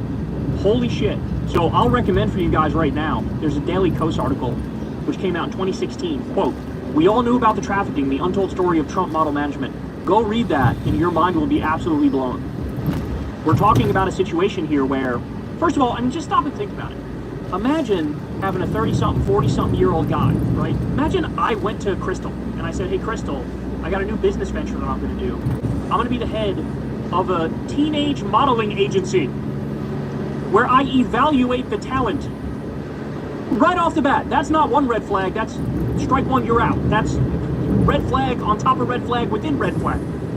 Because you know there's some sketchy shit going on. You got a 40-something-year-old dude, maybe even 50, I don't even know how old Trump was at the time. Nearly right? 50. And you're looking at scantily clad 14-year-olds. And by the way, a lot of these women come from these, like, you know, very poor Eastern Bloc countries, and they come over here, they have no safety net, no protection from other family members, and they get absolutely taken advantage of by these wealthy businessmen. But this is what absolutely deserves an investigation. And this is why Trump is panicking about the Epstein files. Because him and Epstein not only were buddies, Trump is not only on the Epstein list, they were business partners in human trafficking. That's the reality of the situation, y'all. And that's what nobody wants to say. All right, let me give you some more. They weren't just rich creeps. Trump, Epstein, and Casablancas, that's the guy with the other modeling agency, and Brunel were part of an organized predatory network of pedophiles, using modeling contests, private dinners, and fake opportunities to prey on teenage girls. Here's how they work together in plain sight. Let's start with John Casablancas, founder of Elite Model Management. That's the one that had the 14-year-old competition. Okay. Openly dated teenage models, ran Look of the Year contests worldwide. Many girls were underage. He admitted to sleeping with girls as young as 14. That didn't stop the parties or the business. Casablancas and Trump were close. They co-hosted private dinners where models were made to walk across tables so Trump could stick his head under their skirts. Casablancas bragged about letting Trump date his models. Trump even sent Ivanka to him for modeling at age 14. A prolific pedophile, and you send your 14-year-old daughter? Holy shit, this is dark. Casablancas wasn't alone. Enter Jean-Luc Brunel, another modeling agent with a long trail of rape and trafficking accusations. He ran Karen Models and later MC2, a front Epstein used to bring Karen in... Models. Let me repeat that. Here we have another member of this plot at his own modeling agency. Rape allegations, trafficking allegations. ran these companies, which was a front that Epstein used to bring in girls. One victim said, quote, Jean-Luc handed me over to Epstein like I was a toy. Brunel's ties to Epstein ran deep. Epstein funded Brunel's modeling agency. Brunel then supplied Epstein with underage girls, many from overseas. French prosecutors had multiple rape charges against him. He died mysteriously in prison of suicide, they say. This is where it gets even deeper, because as you know, there's a tremendous amount of evidence that Epstein was Mossad, which is Israeli CIA. So this isn't just an elite pedophile ring. It's an elite pedophile blackmail ring to get dirt on powerful people that can be used for political purposes, right? And so Epstein was involved in that. This other guy was likely involved in that too, because it's all part of the same network, right? And so this guy wound up dead by suicide, just like Epstein. Wow, what a surprise. Trump, Epstein, Casablancas, and Brunel were all connected, attended the same model scouting events, judged the same contestants or contests, hosted private dinners with girls as young as 13, trade girls across state and national borders. This wasn't random, it was coordinated. A 1991 Look at the Year dinner party makes it crystal clear. Trump and Casablancas sat side by side watching 15-year-olds compete. They told one girl to take off her jacket to show her body. Brunel was a fixture at these contests too. This was grooming, not modeling. Elite modeling, Trump models, MC2, Karen models, different names, same function. All four men used their agencies as pipelines to control, traffic, exploit young girls under the guise of fashion and fame. And here's Trump with his own daughter. God damn it, man. At this point, it's like you just gotta feel bad for Ivanka, right? The shit she was probably fucking put through. If this involved just one man, it would be scandalous. But four powerful men did this together for decades. They built their reputations on exploiting teenage girls and protected each other at every turn. Only one is still alive, and that one is president, again. Little St. James wasn't the beginning, it was the destination. Trump, Epstein, Casablancas, Brunel each played a role in building They're the pipeline. all dead, except Modeling for Trump. agencies, teen pageants, scouting trips. Epstein Island was where the system delivered the girls. Survivors have said as much. So listen to what Trump said back then. Look. You raised the question of Jeffrey Epstein in your remarks about in the Q&A. Well, I think he's got a problem. What do you think the problem will be? I don't know, but that island was really a cesspool. So he's talking about Bill Clinton here. Question about it, just ask Prince Andrew. He'll tell you about it. The island was an absolute cesspool. So, and he's been there for many times. Well, I can't say French, but I know. Friendly, you know them. They play at my clubs a lot. So when it was politically convenient, oh yeah, Bill Clinton and Epstein, that's the real scandal. Look over there, don't look at me, look over there. Where are they now? Epstein, dead in jail. Brunel, dead in jail. Casablancas died of cancer in 2013, never faced justice. Trump, very much alive and running the country. Only one is still walking free, the one with the most power. Holy shit. We don't need to get into this one now, but there's another thread here, which goes through Trump's history, his words, his actions, his associations, which make the connection for you as to why he is perpetually accused of being a pedophile. And it's not just the Epstein stuff, it's many other things as well. But as you can see here, I mean, this is an earth-shattering news story where effectively what we're learning is that the President of the United States was involved in an international sex trafficking ring. And that's why he's panicking. That's why he's losing it. That's why he flips out anytime anybody brings Epstein up. That's why he's trying to change the conversation to literally anything else. Coca-Cola. Screaming about Rodeo O'Donnell and changing the name of the Commanders back to the Redskins and talking about putting cane sugar back in Coca-Cola. This is why he's freaking out, y'all. Because he knows there is just a mountain of hideous atrocities that he's been a part of. So what I would say to all this is, Democrats, you better get your rear in gear and you better uncover all of this, because the rock goes so deep. And we don't care. If it happens to bring down Bill Clinton, we don't care. Bring that motherfucker down. Don't give a shit, right? The most important part is we need justice. Everybody's talking about just releasing the Epstein list. No, bitch, don't just release the list. Arrest the motherfuckers who were using Epstein services, right? That's the real goal here. And one of the people at the top of that list, it's a man by the name of Donald J. Trump. Hey y'all, do me a favor and like and subscribe. It helps out big time in the algorithm. Click the bell as well for notifications when videos drop. And watch that video on screen right now. Alright y'all, welcome to the show. I got an amazing show lined up for you today. So I want to listen to the show again. This is a good show. A new Epstein bombshell when it comes to Trump. I knew they had a close relationship. Good night, love. I did not know it was this close. I did not know it was this depraved. Wait until you hear what Trump was actually doing with Epstein. It's going to blow your mind, and it's going to make you think, why is everybody not talking about this? So we'll get to that in just a second. We also have a doctor on the ground in Gaza is giving updates. It's basically become a nightmare. It's become hell on earth.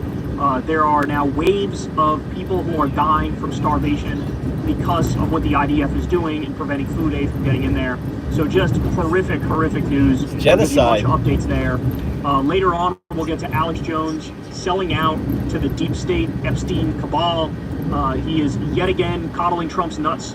It is so humiliating how he basically goes crawling back on his hands and knees every time he slightly criticizes Trump. We'll also get to Tim Dillon, who also can't stop humiliating himself for Trump. And then later on, we have Mehdi Hassan calmly So support for Trump's policies on immigration have absolutely positively fallen off a cliff, given how ugly it all is when you see it. So look at this from CBS News. CBS News poll finds support for Trump's deportation program falls. Americans call for more focus on crisis. After 6 months that included a string of achievements on President Trump's legislative goals, views of his second term are increasingly defined by the difference between his political base, which likes what it sees, and the rest of the country, which has growing doubt. So they go on to discuss the big bullshit bill and things of that nature, but look at this, here we go. Trump administration is trying to deport. 52% say more people than you'd expect. More people. So in other words, this is people saying, I don't know, man, I thought you were about to get criminals and shit. I thought you were going to get gangsters and human traffickers. Fucking insane, and all I see is you rounding up the day laborer at Home Depot, dog. Yeah. Like, what is this? The day labor, the lawn people, the day labor. What do they call it? Not lawn people. What do they call that? What do they call that? What is that? That's the yard services.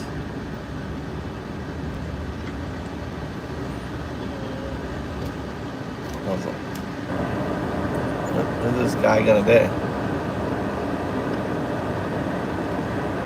He's on his phone. He's got his fucking big old Mercedes.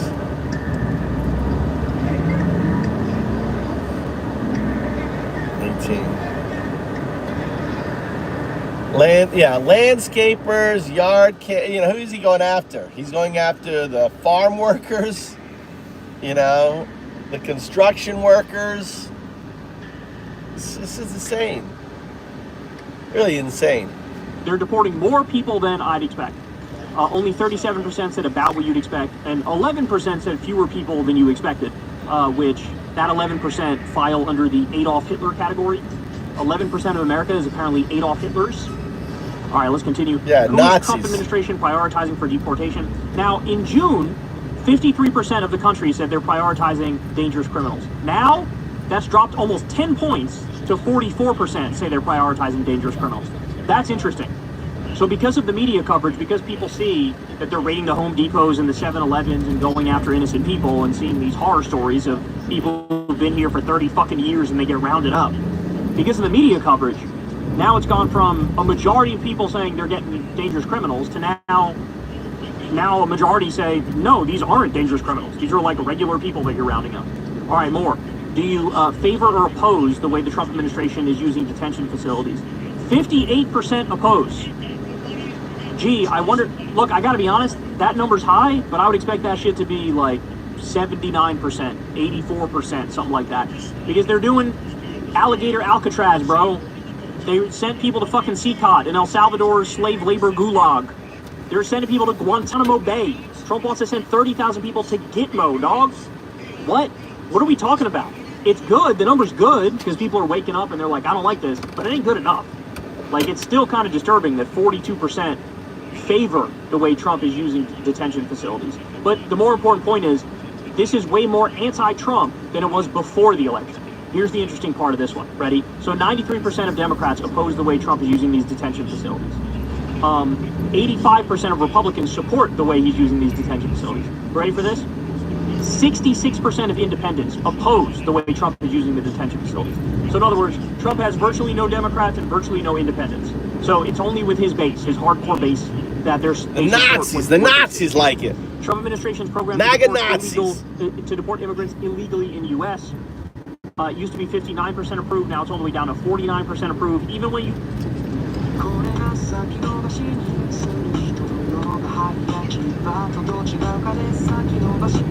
One of the things that people have not discussed nearly enough in the Trump era is that brain drain is currently happening in this country, and this is going to do so much long-term harm that it may literally be irreversible. So the United States, for all of our many flaws, the United States has a great university system, and a lot of people would come here, the best and the brightest would come here to study and to do research, scientific research, medical research, and things of that nature. And this was sort of like a hub of intellectual advancement and a hub of scientific innovation, let's say. And what Trump and Elon have done since they got in power is they've taken a sledgehammer to that. And they've defunded all sorts of scientific research and medical research. And they've led to this crisis of brain drain, where now people who are in this country or were thinking of coming to this country to work on some breakthrough technology for some illness or whatever it may be, now they're going, I don't want to fucking go there. I don't want to be rounded up and sent to a concentration camp. I don't want to be humiliated and deported. Like, I don't want to go through that. I don't want to have to beg the government to keep our bare minimum grant money coming. I don't want to have to go through that shit. You guys want to restart the stream? You guys want to bash some maggots? We could restart the stream, get back on the stream's too long. So the stream, after a while, you know, I get off on the list. So what we could do is restart the stream if you want. You want to smash some maggots? I'll put up some bait, get them in here, clean off your hammers.